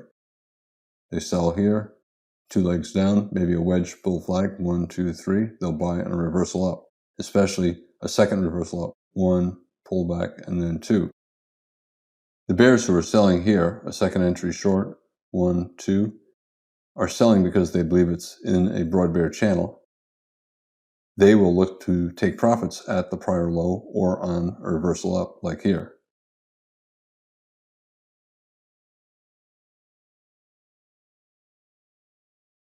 The bears selling here, Their actual risk is small, but they may want to take profits at some kind of a measured move target, like here. We have a head and shoulders top. We don't know what's to the left, but it could be a head and shoulders top and a bull trend. It could be a head and shoulders top bear flag and a bear trend. In any case, they'll look for a measured move down based upon the height of that lower high. The bulls were trying to get a double bottom, and it failed. So instead of breaking above the neckline and rallying for a measured move up, the bears will look for a measured move down. Test of the low close. Remember, you have sell to close bears selling every bear close. The market reversed up. There's support at the test of the low close. There's support at the bottom of the buy signal bar and the bottom of the buy entry bar. Those are also support areas, and that is an area where the bears will look to take profits, or at the new low.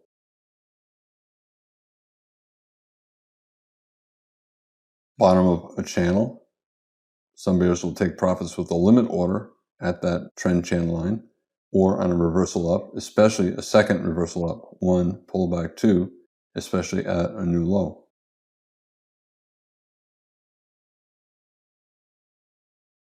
I mentioned second leg traps. I want to talk more about it here.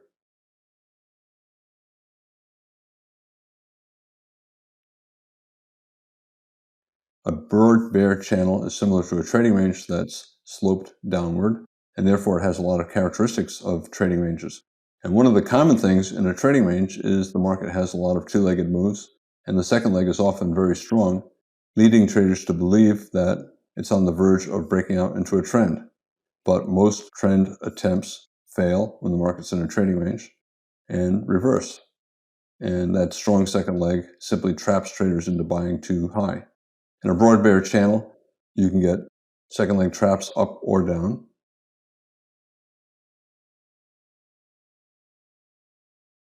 For example, we have a rally, and then we have a second leg up to a new high, and it's an even stronger rally. It's a breakout above that high, consecutive bull bars. However, you look to the left, and we're still below the top of what could be a bear trend at this point, and therefore this might be a trap. It's strong enough up so that we might get a second leg up or sideways, 1 pullback 2, and we did. But you got to be careful if you're buying up here. You have to use a wide stop, and you probably have to scale in, because instead of this being the start of a bull trend, it could be the end of a two-legged correction in a trading range or in a bear trend. And you can see right here, the market tested the top of that strong bull breakout and failed, and the bulls finally gave up. And the bears knew the bulls would give up, and the bears sold as well.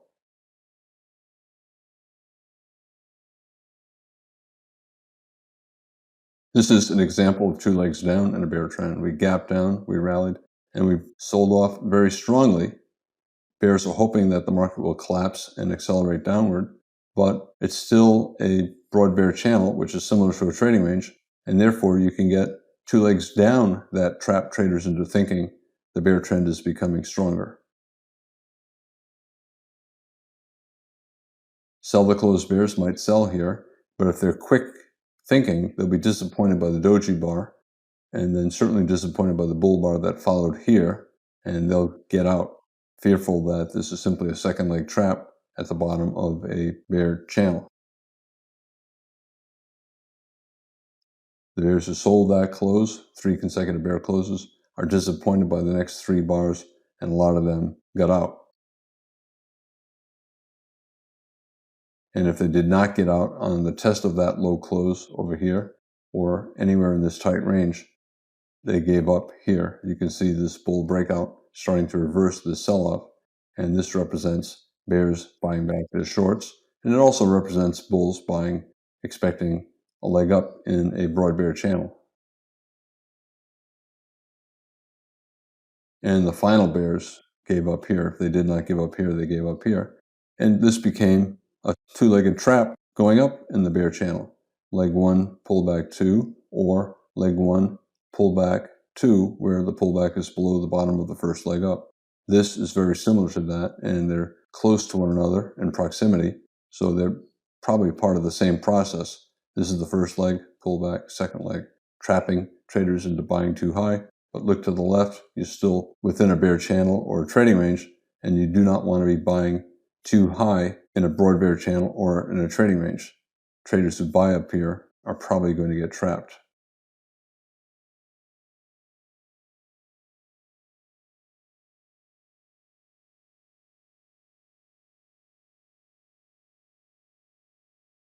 Trading ranges often have two legs up and down, and broad bear channels often have two legs up and down. And a lot of times the legs up last a lot of bars and are strong enough to make the market always in long, at least on a 5-minute chart. This is several days on the 5-minute chart. Nobody's going to be trading a chart that looks like this. This is basically a line chart. It's a bar chart where the bars are compressed together to show many hundreds of bars. If you're going to be trading this many days, you're not going to be using the 5-minute chart to do it. You'll try using a 15-minute or 60-minute chart. In any case, if you were simply looking at the 5-minute chart, the rally up would be strong enough to make the market always in long, and the same right here. This might be 30 or 40 bars up.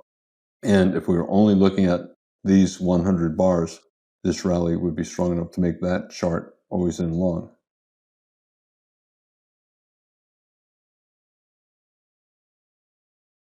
Leg 1, strong enough, so we'll probably get a second leg sideways to up. We have it. Once the market's always in long, you only have about a 40% chance of a major reversal back down. But when it comes, it often is fast. Here we gapped down and covered a lot of points simply on the open of the day. This is, you can argue, a higher high major trend reversal. We have a bull trend lasting a couple of days, a bear breakout, and then a higher high. It's also a wedge top, 1, 2, 3, and a lower high and a broad bear channel. But if you're simply trading a 5-minute chart, you're only looking at these 2 days at this point. You have to be careful that this might be a higher high major trend reversal. Any major trend reversal has only a 40% chance of actually leading to a major reversal. So bull trend, 40% chance of becoming a bear trend. But when it happens, it can happen pretty quickly.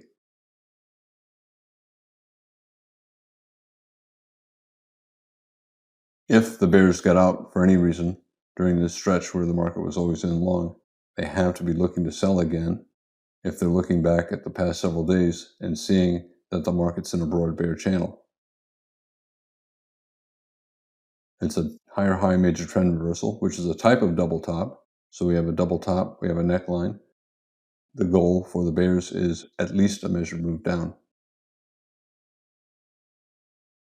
A similar thing here. We have a double top, neckline. Goal for the bears is a measured move down. I always look at the measured move based upon the lower of the two highs as the first target. And if it goes below that, then I'll look at a measured move based upon the higher of the two highs.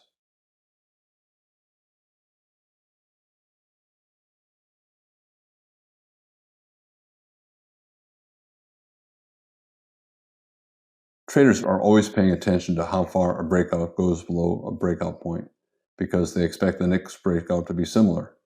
And once you've looked at a number of these breakouts and compared them to breakout points, you have an idea of how far the next breakout will probably go before the bulls come in and start to buy. Strong breakout below a prior low. This is the breakout point, and that's the breakout. And how far did this low go below that low? Here, 26 ticks. This low, this breakout, went 62 ticks below that breakout point. And then you can see other breakouts, how big they are.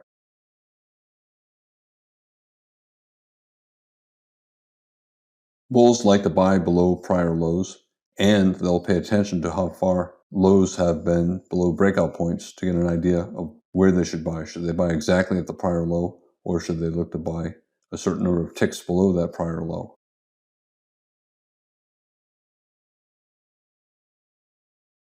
This breakout point, 26 below the breakout, 24 tick breakout here.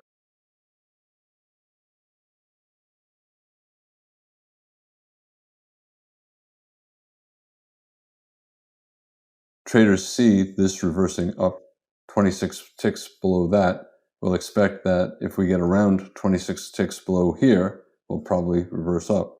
And therefore, bulls will look to place a limit order to buy 20 ticks, 25 ticks, 26 ticks below that low, expecting a similar reversal. If you're taking limit order trades against a trend, first of all, you should only do it if you're a very experienced trader. And next, usually it's better to use a wider stop and then scale in, which means you should be trading very small.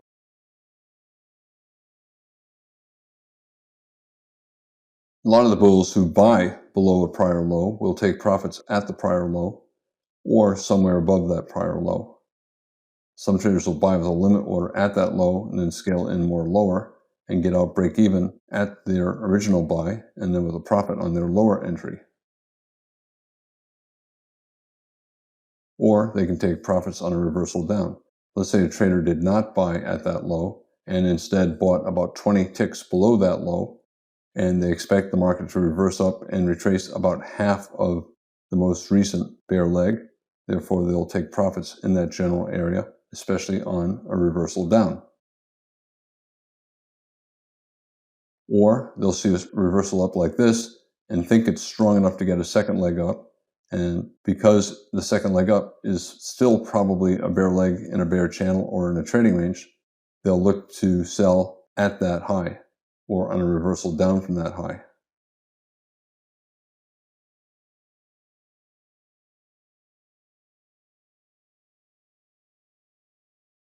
Markets making lower highs, lower lows, therefore a bear channel. Some traders will sell the lower high. They want to be selling somewhere in the middle third or the upper half of the most recent leg down. They know the last bear breakout was 26 ticks below the breakout point. So where will the bears take profits if they sell here? Well, they expect a new low, and therefore they're not going to be taking profits here. They want to be taking profits at least at this low, or they'll decide that maybe it's going to go lower. This breakout went 26 ticks below that. Maybe the breakout below will be 10, 20 ticks below here. So some of them will try to take profits a little bit lower than that low.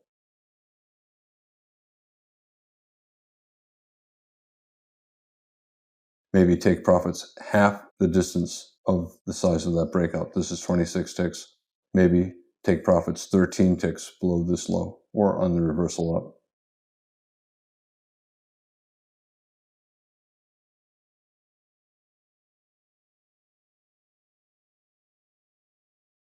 Big gap down.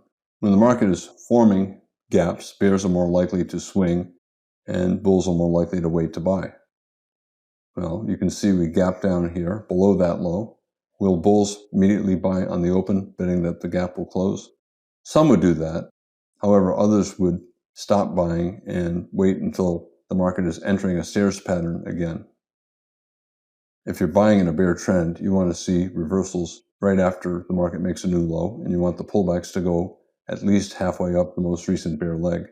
And at times when the bear trend is particularly strong, it's usually better not to buy until the bear trend starts to weaken again.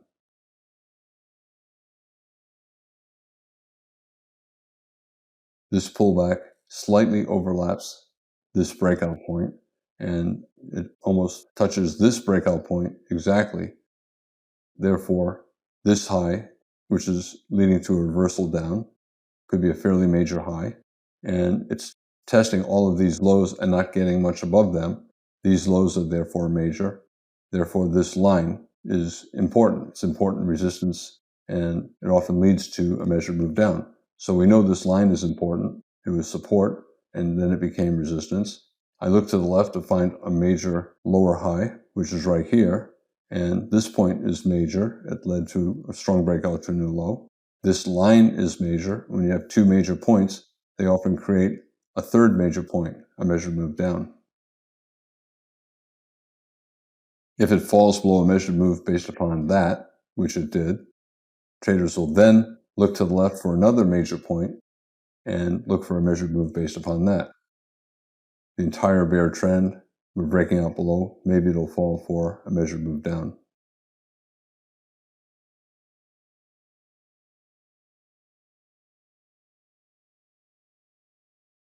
Whenever you get a breakout and then a pullback that goes above the breakout point, I call that a stairs pattern.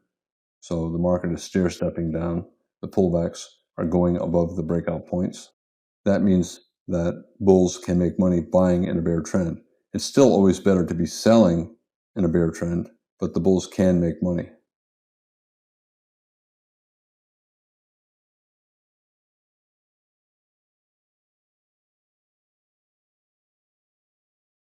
Bears who sell reversals down from the middle of the most recent bear leg will look to take profits around the prior low, betting that the market will again pull back to the middle of the current bear leg.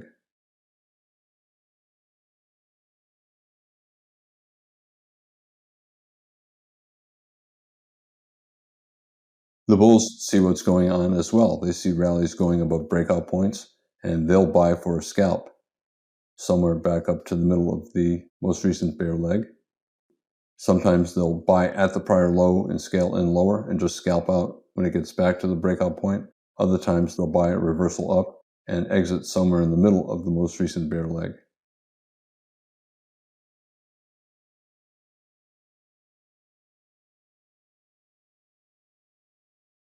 Traders are always drawing lines.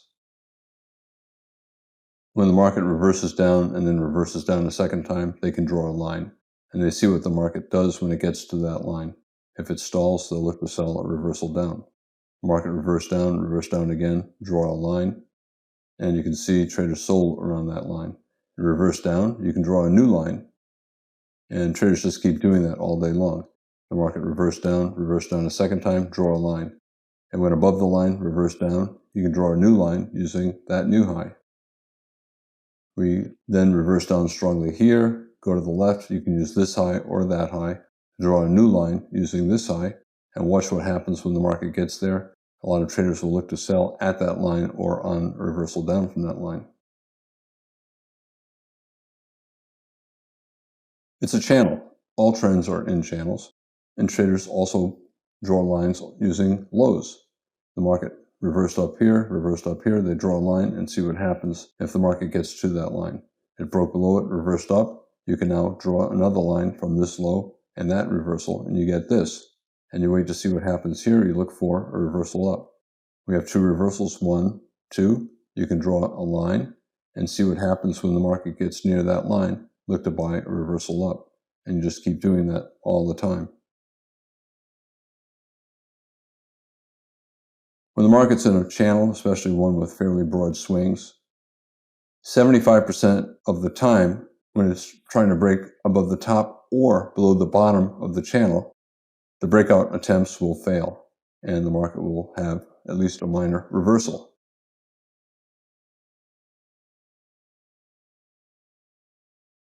And therefore, whenever the market goes above the line, traders sell a reversal down. Above the line, sell. Above the line, sell. Above the line, sell.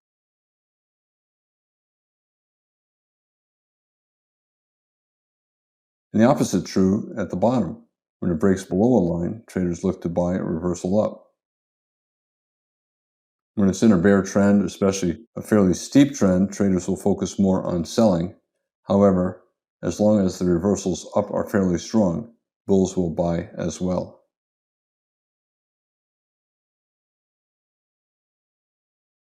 When bulls are buying in a bear trend, first of all, only experienced traders should be doing that. They'll be using wide stops and they'll often scale in.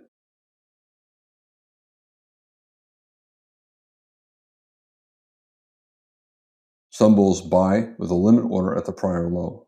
They see the market selling off, they'll place a limit order to buy at this low and they'll get filled right here.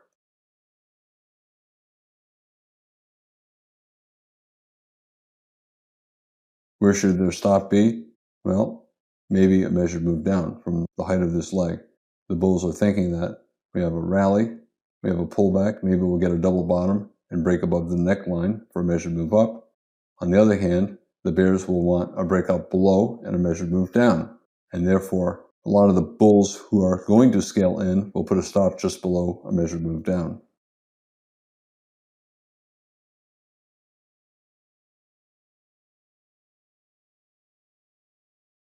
A leg down, some bulls will buy at that low with a limit order and put a stop down here, and they're willing to scale in more if the market falls a little bit further.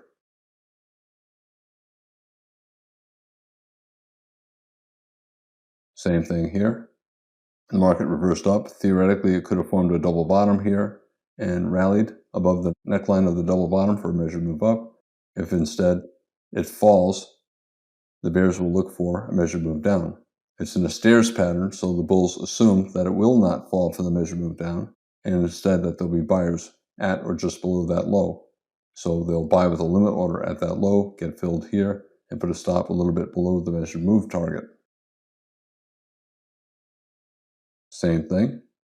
Here you can see it got very close to the stop, yet it's still reversed up.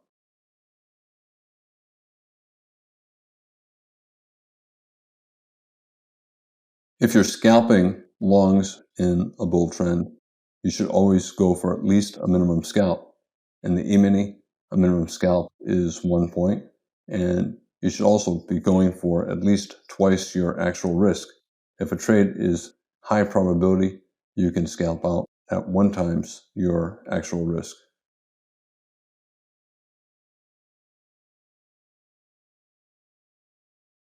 Some bulls will take profits at a fixed number of ticks, like 4 points, 16 ticks, buying here, getting out there. Others will take profits at a resistance level. It's a bear trend, so they expect a lower high. So if they buy here, they expect resistance at about a 50% pullback from the height of the bear leg, and they'll get out here, even though it's a smaller profit than they may have wanted.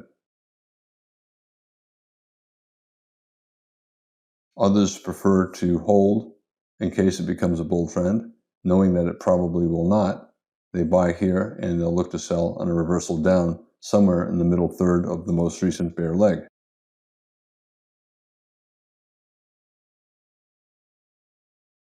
Let's say a bull bought here, whether or not he scaled in here, he might try to get out at his original entry price. After such a big sell-off, he's now concerned that it's not going to rally very much. And let's say it did not get above his entry price. So this high did not get above that low. So a bull who bought here, disappointed by this, tries to get out break even. It gets right near his price, but not above it. He'll then exit with a loss on a reversal down.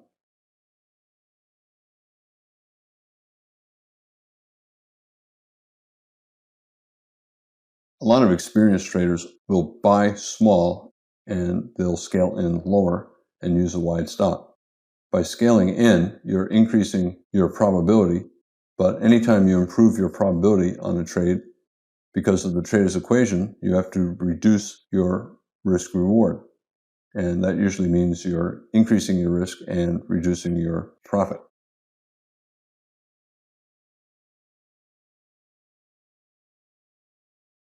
Again, you should always be trading small enough so that your risk is not bigger than it is on any other trade. A bull buying here might trade very small. He knows where his stop is. He'll maybe use a measured move down just below the measured move down, this black line, and maybe he'll scale in at fixed intervals, like 5 points below his entry price, 5 points, 5 points, and then get out of the entire position if it hits his stop. If you're scaling in, you have to be trading very small. You're scaling in for one reason, to increase the chances of making money. That means you're trying to increase your probability. And you have to accept greater risk, a greater position size, stop further away. That means you're getting worse risk reward as the price that you're paying to get the higher probability of making money. If a trader does buy here and he's willing to scale in, he can also scale in at a 50% move down to his stop. So he buys here and he knows where his stop is, maybe buy more halfway down to the stop. Other traders, in fact, this is what I like to do, is they'll buy here and then wait for a reversal up, especially if there's a pretty good bull bar, and then buy more above that bull bar, betting that the market will come back to their entry price and they can get out break even on their original buy and with a profit on their lower buy. And as I said, if it starts to turn down without filling your limit order here, you get out as it turns down, a small loss on your first buy and a bigger profit on your lower buy.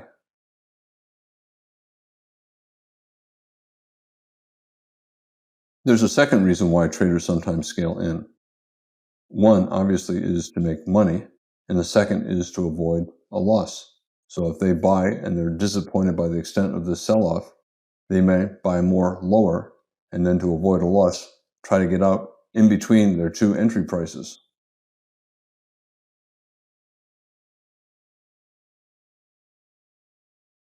One thing that I like to do, and some traders do as well, is instead of taking a buy at that low, they know some scale in traders will do that and scale in more lower, especially above a good bull bar.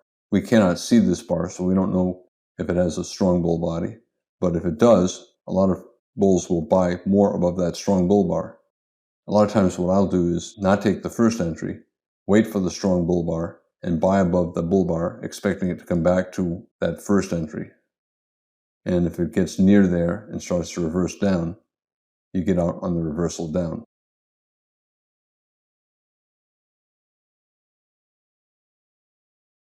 I want to show a close-up of what I was talking about. This little blue box I'm going to expand on the next slide.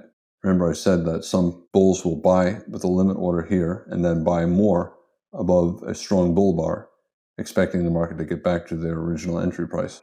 So on the next slide, let's take a look at just this blue box.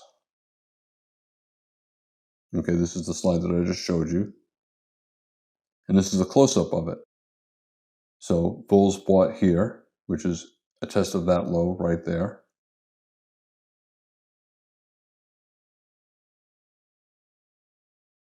And then some bulls will buy more above a bull bar, either above this bull bar or above that bull bar, expecting the market to get back here where they can get out, break even on their first entry, and with a profit on their lower entry.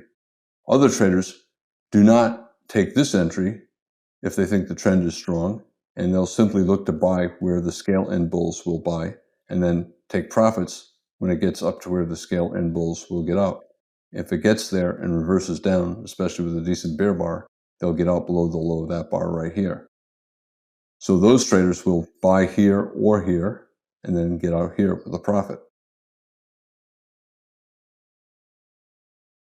This is the stop, which is below the measured move target.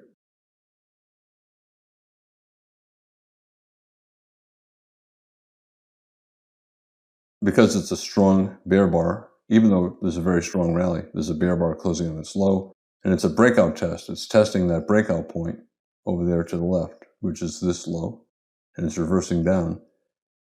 Traders know that when you have a strong rally in a broad bear channel or a trading range, it could very well be a second leg trap.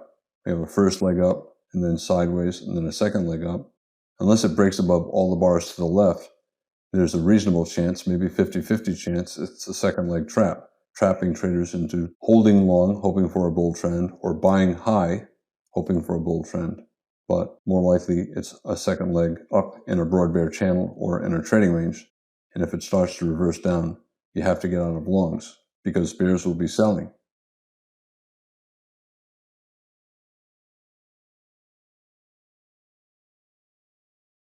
If you're buying new lows in a bear trend, you have to get out if the bear breakout becomes too big. Let's say you bought at that low, which I would not do when the channel down is as strong as this is. I would not take that buy. But some bulls will buy because they'll see, oh, we got a strong breakout here. They made money buying at that low. Same here, strong breakout to new low. They made money buying at that low and lower. And therefore, if we have a strong breakout again, they can buy at the low and buy more lower and either avoid a loss or make a profit if they scale in and use wide stops. And that's an important if. That's one of the reasons why this strategy is bad for beginners, because they will not manage the trade correctly. Experienced traders will do it knowing that they'll either make a profit, or if they scale in and manage their trade well, they'll at least be able to avoid a loss.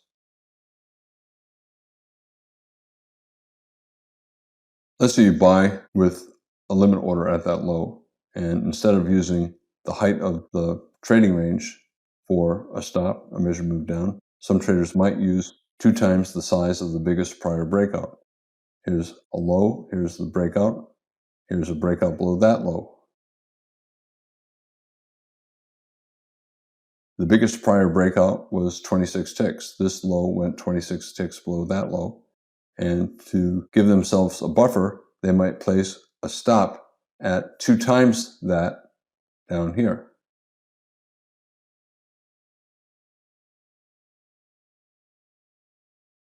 This is a 26 tick breakout, and maybe they'll put a stop at a 52 tick breakout, thinking that the breakout probably will be similar to these two, but they certainly don't want to hold long if it's more than twice as big as these two. Here, this breakout was 62 ticks below that low. You always have to have a reason to get out.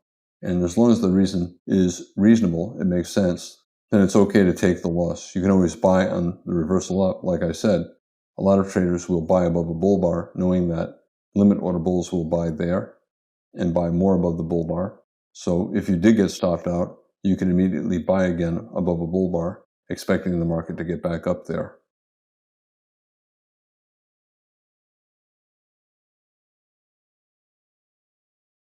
And then you can exit on a test of the prior low or on a reversal down. For example, if you bought at this low and exited on a stop at 52 ticks, you lose 52 ticks. And then if you held and exited on a reversal down, you'd make 45 ticks on this trade. So you lose 52, you make 45, and you'd have a net loss of 7 ticks.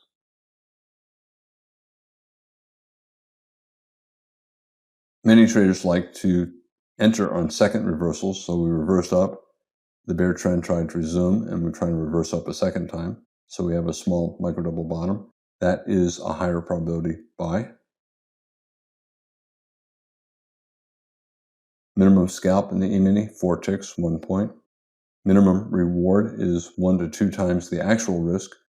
And if the probability is high, 60% or better, you can exit at 1 times that actual risk, as long as you're going for at least a 4 tick, 1 point scalp.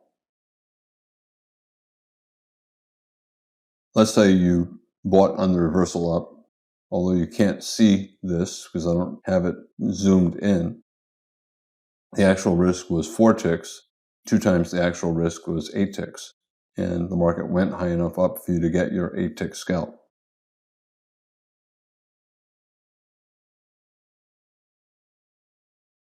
If you're looking at a channel where the rallies are 10 or 20 points tall, and 2 times your actual risk is only 2 points, that's probably too small a profit, and you should be going for more money. For example, you might double it and go for a profit of 4 or 5 points and get out here. Or you can get out at a 50% pullback of the most recent bear leg. So bear leg, 50% pullback, get out there. Or you can look at this strong leg up. Maybe the market will have a second leg up, and then you can get out at this high or on a reversal down.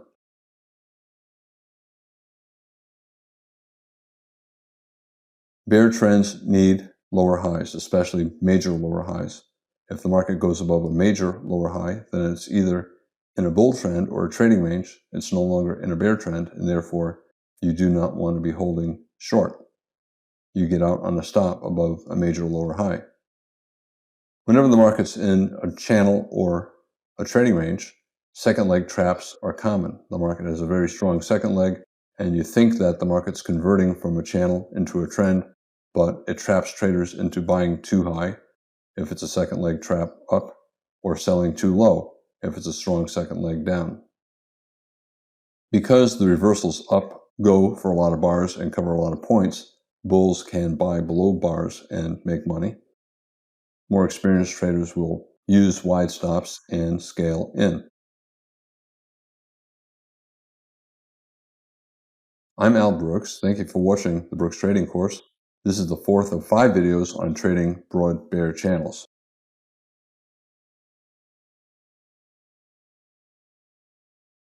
This is Al Brooks. Thank you for watching the Brooks Trading Course. This is the 5th of 5 videos on trading broad bear channels. I want to talk about 2 points in this video. First, I want to talk about the sell zones. It's a broad bear channel. and traders should be looking to sell pullbacks, and they should be especially looking to sell a pullback that is around 50% of the most recent leg down. This is the 15-minute chart. It's a broad bear channel. The reversals up last a lot of bars.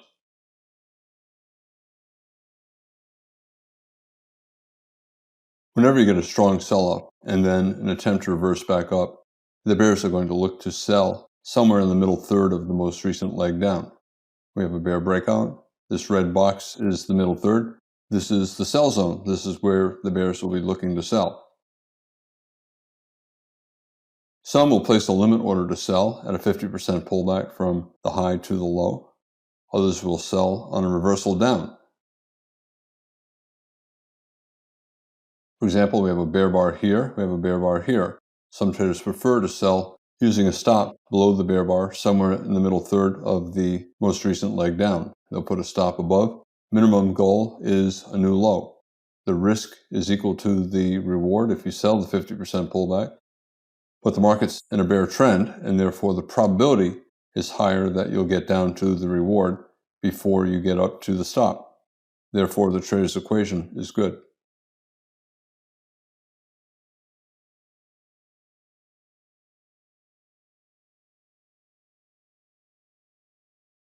Broad bear channels spend a lot of time going sideways.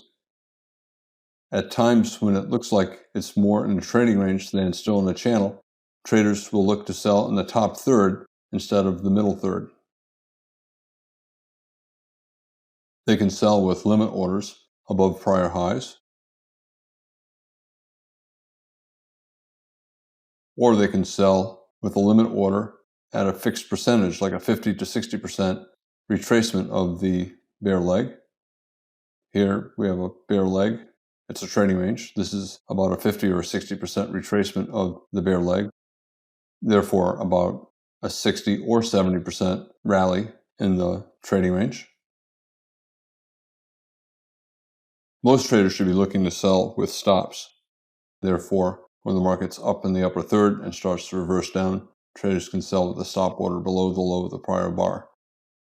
This is not ideal because the sell signal bar has a bull body right here, but it's two legs up, one pullback two, inside a bigger two-legged pattern, one pullback leg two, and therefore a reasonable sell with a stop above the top of the most recent major lower high, either here, above here, or up here.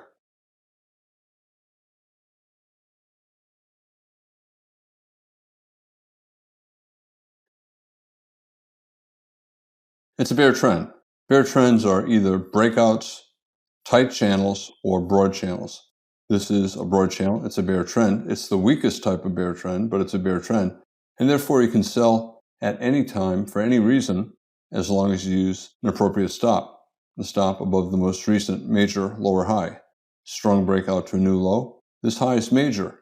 As long as any rally stays below this high, the bears can argue that the market's either in a trading range or still in a bear trend.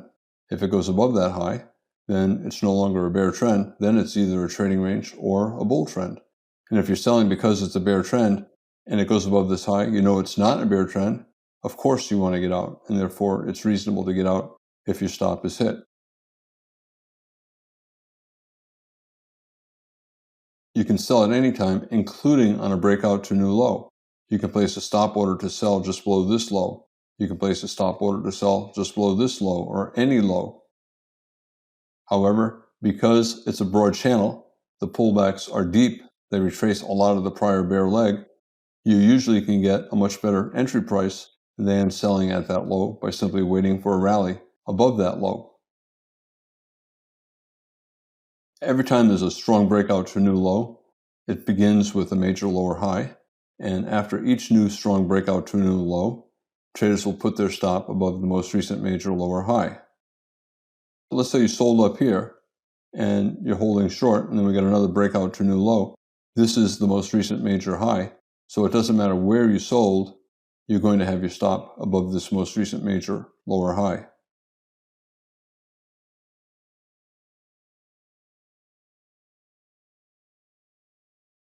Similar to a trading range, because so much of the time is within a trading range. It's easier to make money if you wait to sell rallies than to sell breakouts. In general, most traders do not sell breakouts to new lows. The only traders who take these sells, well, for the most part, the only traders selling down here are bulls, and they have protective stops below that low and they're getting stopped out. A bull might buy this as a higher low, major trend reversal, and then once we get this rally, he might put a stop below here or below here, and then he gets stopped out. Therefore, you have bulls selling at the new lows. They're getting stopped out, and the bears are not selling down here. The bears are buying down here. They're buying back their shorts from selling higher.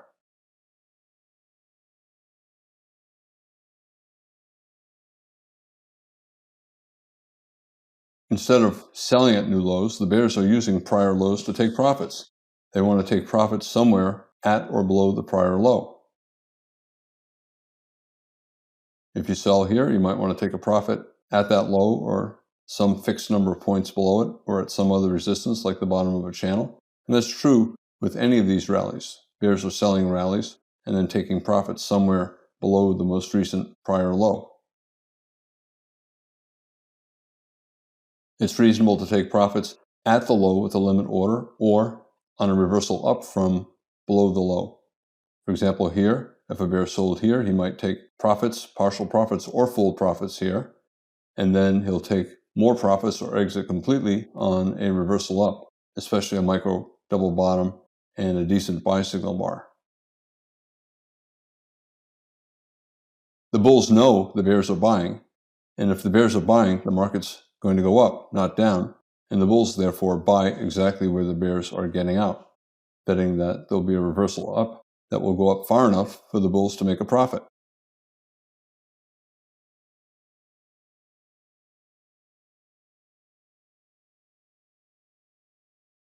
Remember, a broad bear channel is just a trading range that's sloped downward. Therefore, the bears expect rallies, and they expect the rallies to last a lot of bars, and sometimes the rallies can even make the market always in long.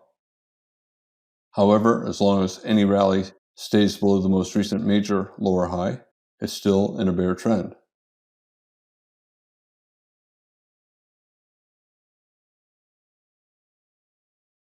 At times when the market is mostly sideways, if bears still believe it's in either a trading range or a broad bear channel, some bears will wait to sell close to the prior high, and they might sell with a limit order or on a stop order on a reversal down. These are all types of double tops. Double top with this high and that high, or this high and that high. We have a small double top here, double top bear flag, bear trend, double top, sell the reversal down, and then this high and this high, or this high and that high, double top.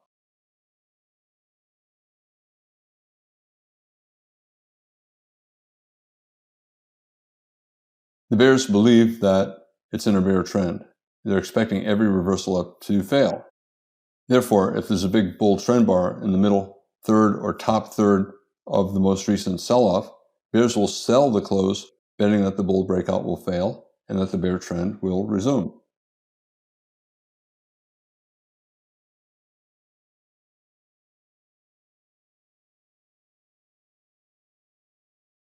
Remember, the bears are looking to sell rallies, up somewhere in the middle third or even the top third, somewhere in the top half of the most recent bear leg. Therefore, the bears are not selling down here, they're selling up there. There is then a lack of sellers here, and the reversal up can be fairly sharp.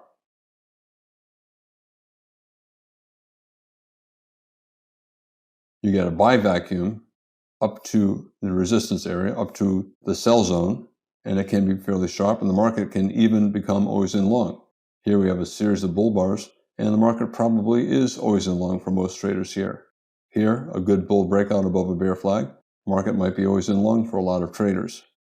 The bulls think they won, but the market rallies into the sell zone. The bears are going to bet against the bulls. They'll bet that the bull breakouts will fail and that the market will continue down to a new low. So the bears will sell strong bull bars or reversals down after a strong rally, betting that the rally is minor and that it will lead to a new low.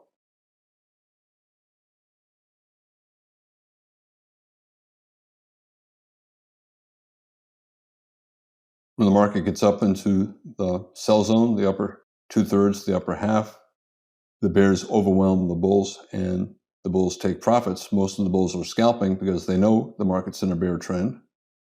The market then goes back down. The bulls are selling out of their longs. The bears are selling into their shorts.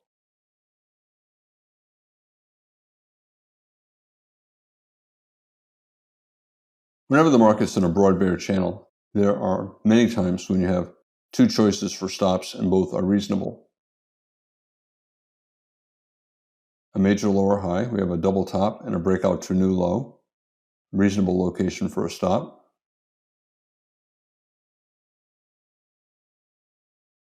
Strong breakout to new low, followed by a reasonably strong reversal up. This is a major lower high, and the same here. Strong breakout to new low, following a reasonable reversal up. Now, is this a major lower high? We have a decent reversal up, we have a sell-off and another sell-off, but it lacks consecutive big bear bars, so not a strong bear reversal, and it did not go to a new low. The bears can argue that it's a strong enough reversal down so that they do not want the rally to go above this high, but it's really a minor lower high. It did not break strongly to a new low, did not have consecutive big bear bars. Therefore, if it goes above this high, some bears might get out and sell more on a reversal down, but it's also reasonable to use this high for the stop, put a stop just above this high, because this clearly is a major lower high.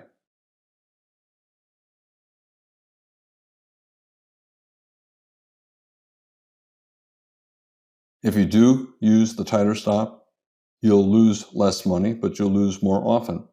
If you use the wider stop, when it does get hit, you'll lose more money, but you'll lose less often. If you take the wider stop or the tighter stop on 10 different trades, your total profit will be about the same. Therefore, if you take any reasonable stop, it doesn't matter if one is further away, the profit result will be about the same.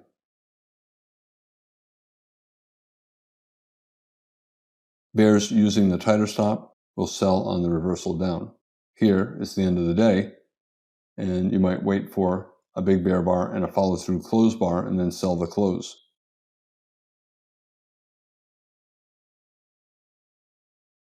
"50% pullbacks are always very important because the math favors a resumption of the trend. Probability favors the trend continuing.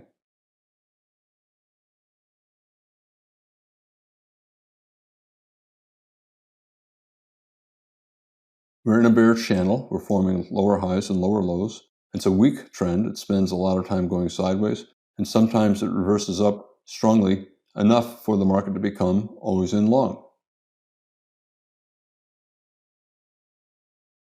However, because it's a bear trend, by definition, it means it's more likely to go down than up. Therefore, the probability favors a continued series of new lows rather than the market going above major lower highs. If the market sells off and rallies to about 50%, the risk for the bears is to above here, the reward is to down here. Risk equals reward. But it's a bear trend. The probability favors a new low, and therefore, even though the risk is equal to the reward, the probability makes it better to look to sell. It's a positive trader's equation.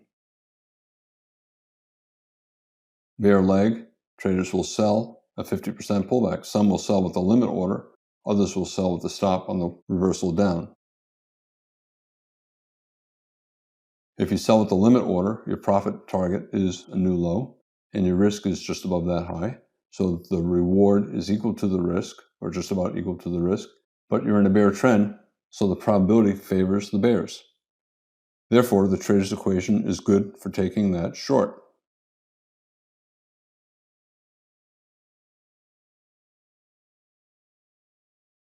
If you believe it's in a bear trend, then you believe there's a 60% chance that the market is going to go lower. And the result is a good trader's equation. Even though the reward is small relative to risk, it equals the risk.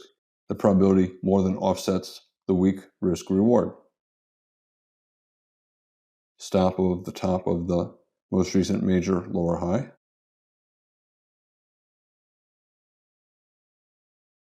and then take profits either at the prior low or on a reversal up.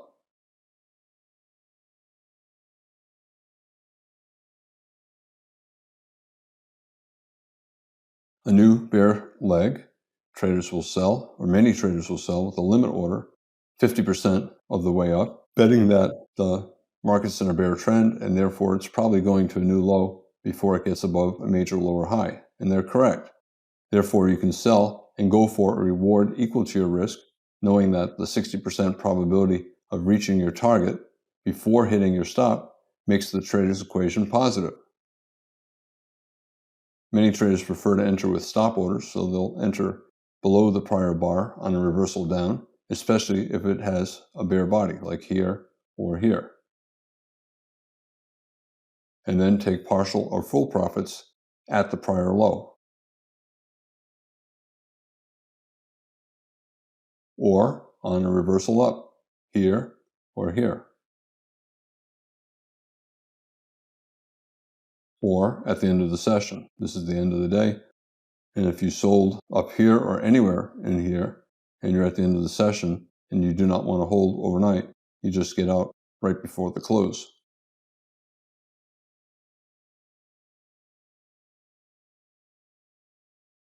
Strong breakout to new low. Odds are any pullback will get back to the low before it gets above the high, and therefore some traders will sell with a limit order at a 50% retracement of this sell-off, or with a stop on a reversal down, especially below a bear bar.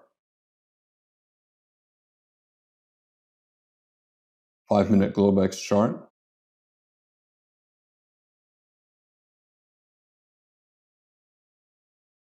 This is 10 days in a broad bear channel.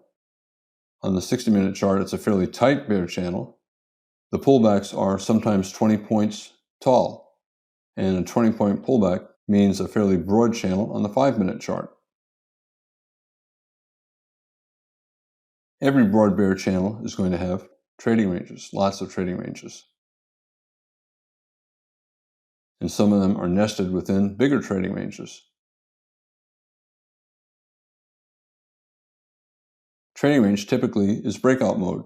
Breakout mode means the probability of a reversal up is equal to the probability of trend resumption down.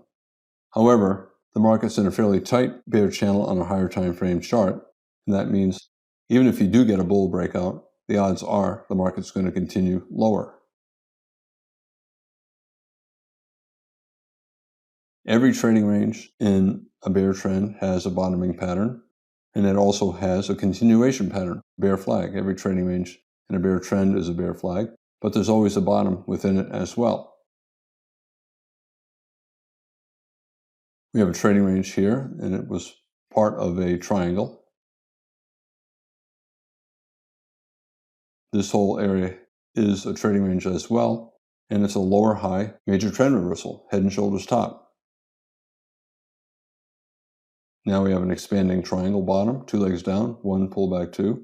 The bulls are hoping for a reversal up. Strong enough reversal, second leg up, likely, maybe this, maybe that. And that was the end of it. So instead of a bull trend, it became a trading range and a bear flag. 3 pushes down, so a wedge bottom. Bear trend, constantly forming trading ranges, and every trading range has a buy setup. Another wedge, double bottom, higher low, major trend reversal, bear trend, strong bull breakout to a higher low, and this higher low is a double bottom. The bulls got a swing up, but not much of a bull trend. It lasted about a day or so. Always in long, but still in a broad bear channel. Another attempt at a higher low major trend reversal. Bear trend, bull breakout, 2 legs down to a higher low, and it became another bear flag.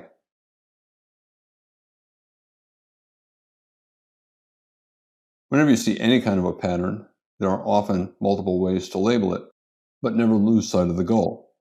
Bulls are looking for a bottom pattern. It doesn't matter if you call it a wedge, a head and shoulders bottom, a double bottom. As long as you see the bottom attempt, that's all that's important.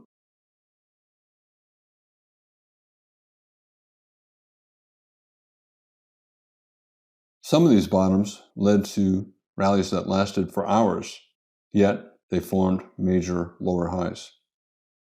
When the bottom fails, for example, we have a wedge bottom here, 1, 2, 3, and then a double bottom higher low major trend reversal. But look at this. It failed.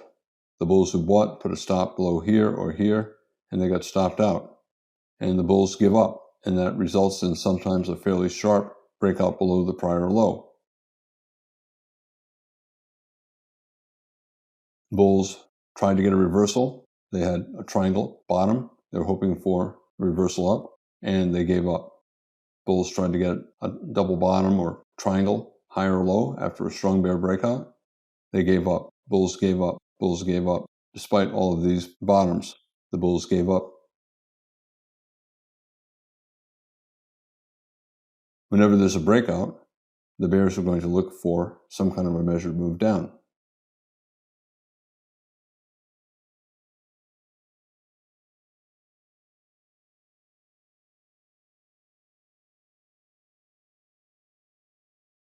In a bear trend, every trading range is a bear flag or it contains a bear flag. Wedge bear flag, a two-legged rally, so a big low two short bear flag, head and shoulders top bear flag, head and shoulders top,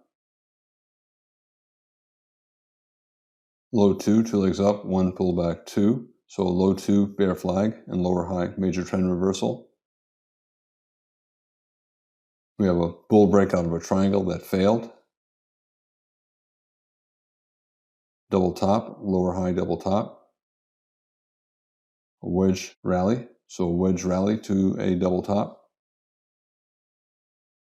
All are bear flags, and the odds are the market is going to resume down. A large low two, leg one, pullback, leg two. And leg two subdivided into a wedge rally. A double top, lower high. It's a double top bear flag where the second high is below the first. The market broke below the neckline and fell for more than a measured move. Head and shoulders top bear flag.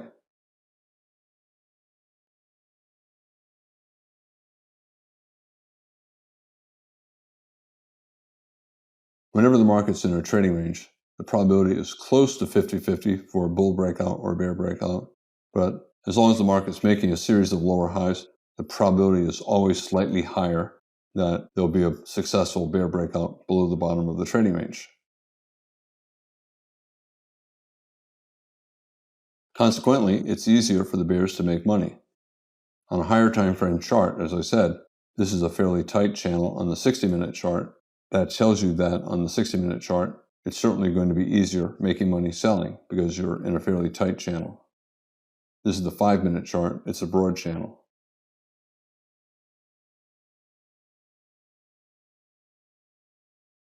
This is many days on the 5-minute chart. A day trader is going to trade each day as it develops. They're not going to be paying attention to all of these bars.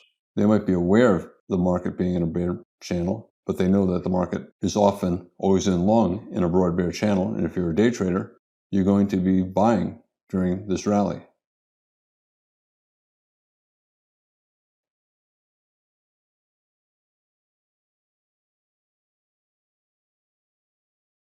Broad bear channel, and now we're accelerating downward and we're getting a bear breakout below the bear channel. Whenever you have a bear breakout below a bear channel, 75% chance the breakout's going to fail and the market will resume up and test the top of the channel. Whenever I see a strong bear breakout below a bear channel, I look at the highest time frame that shows the broad bear channel. And on that time frame, the bear breakout has a 75% chance of failing and beginning to reverse within 5 bars.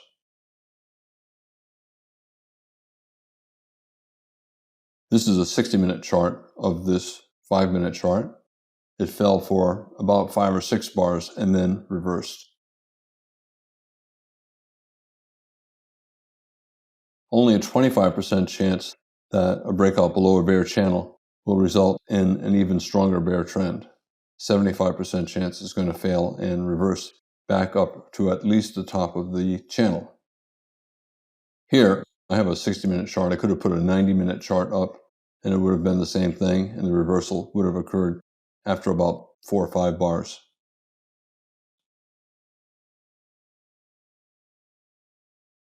We have a breakout and we have a reversal attempt, and it went a little bit above that low, but not much. So there's some overlap. Instead of a gap between this high and that low, I call it a negative gap. But negative gaps usually also lead to measured move projections. And therefore, you can look at the midpoint of the overlap between this pullback and this breakout point and project a measured move down. And you can see the bears took profits at around the measured move target.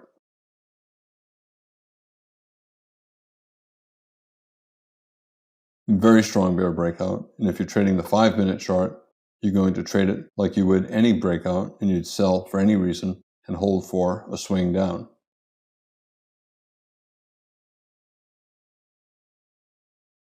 A breakout is a spike, and then we have a channel. So this is a spike and channel bear trend. No channel lasts forever, and channels usually ultimately evolve into trading ranges.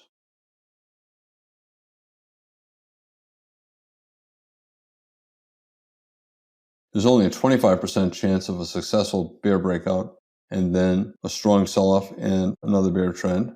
There's a 75% chance the breakout will not get very far and then evolve into a trading range, or possibly even reverse.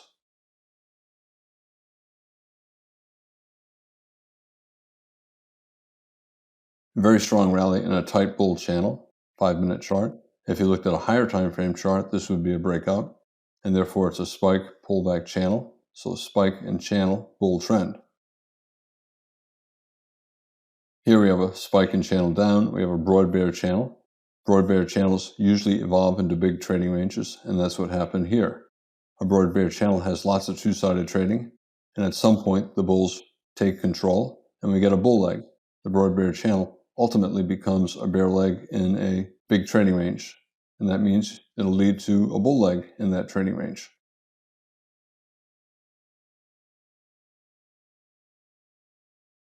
Once a chart starts making a series of higher highs, traders have to exit their shorts because it's no longer a bear trend.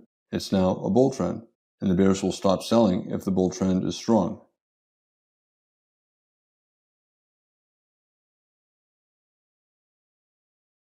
We have a higher low and strong reversal up to a new high. So this is a major higher low. We have a small higher low here, but a reversal up above that high and a very tight bull channel. This, at some point in here, is a major higher low. Any pullback has to stay above that low for the bulls to believe the bull trend is still in effect.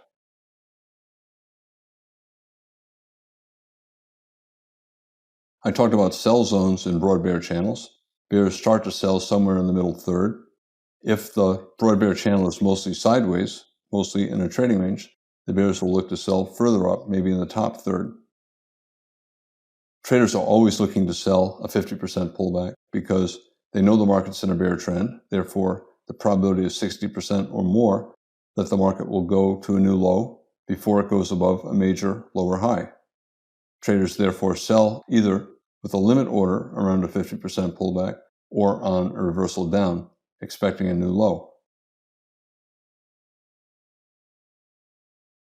I'm Al Brooks. Thank you for watching the Brooks Trading Course. This is the 5th of 5 videos on trading broad bear channels.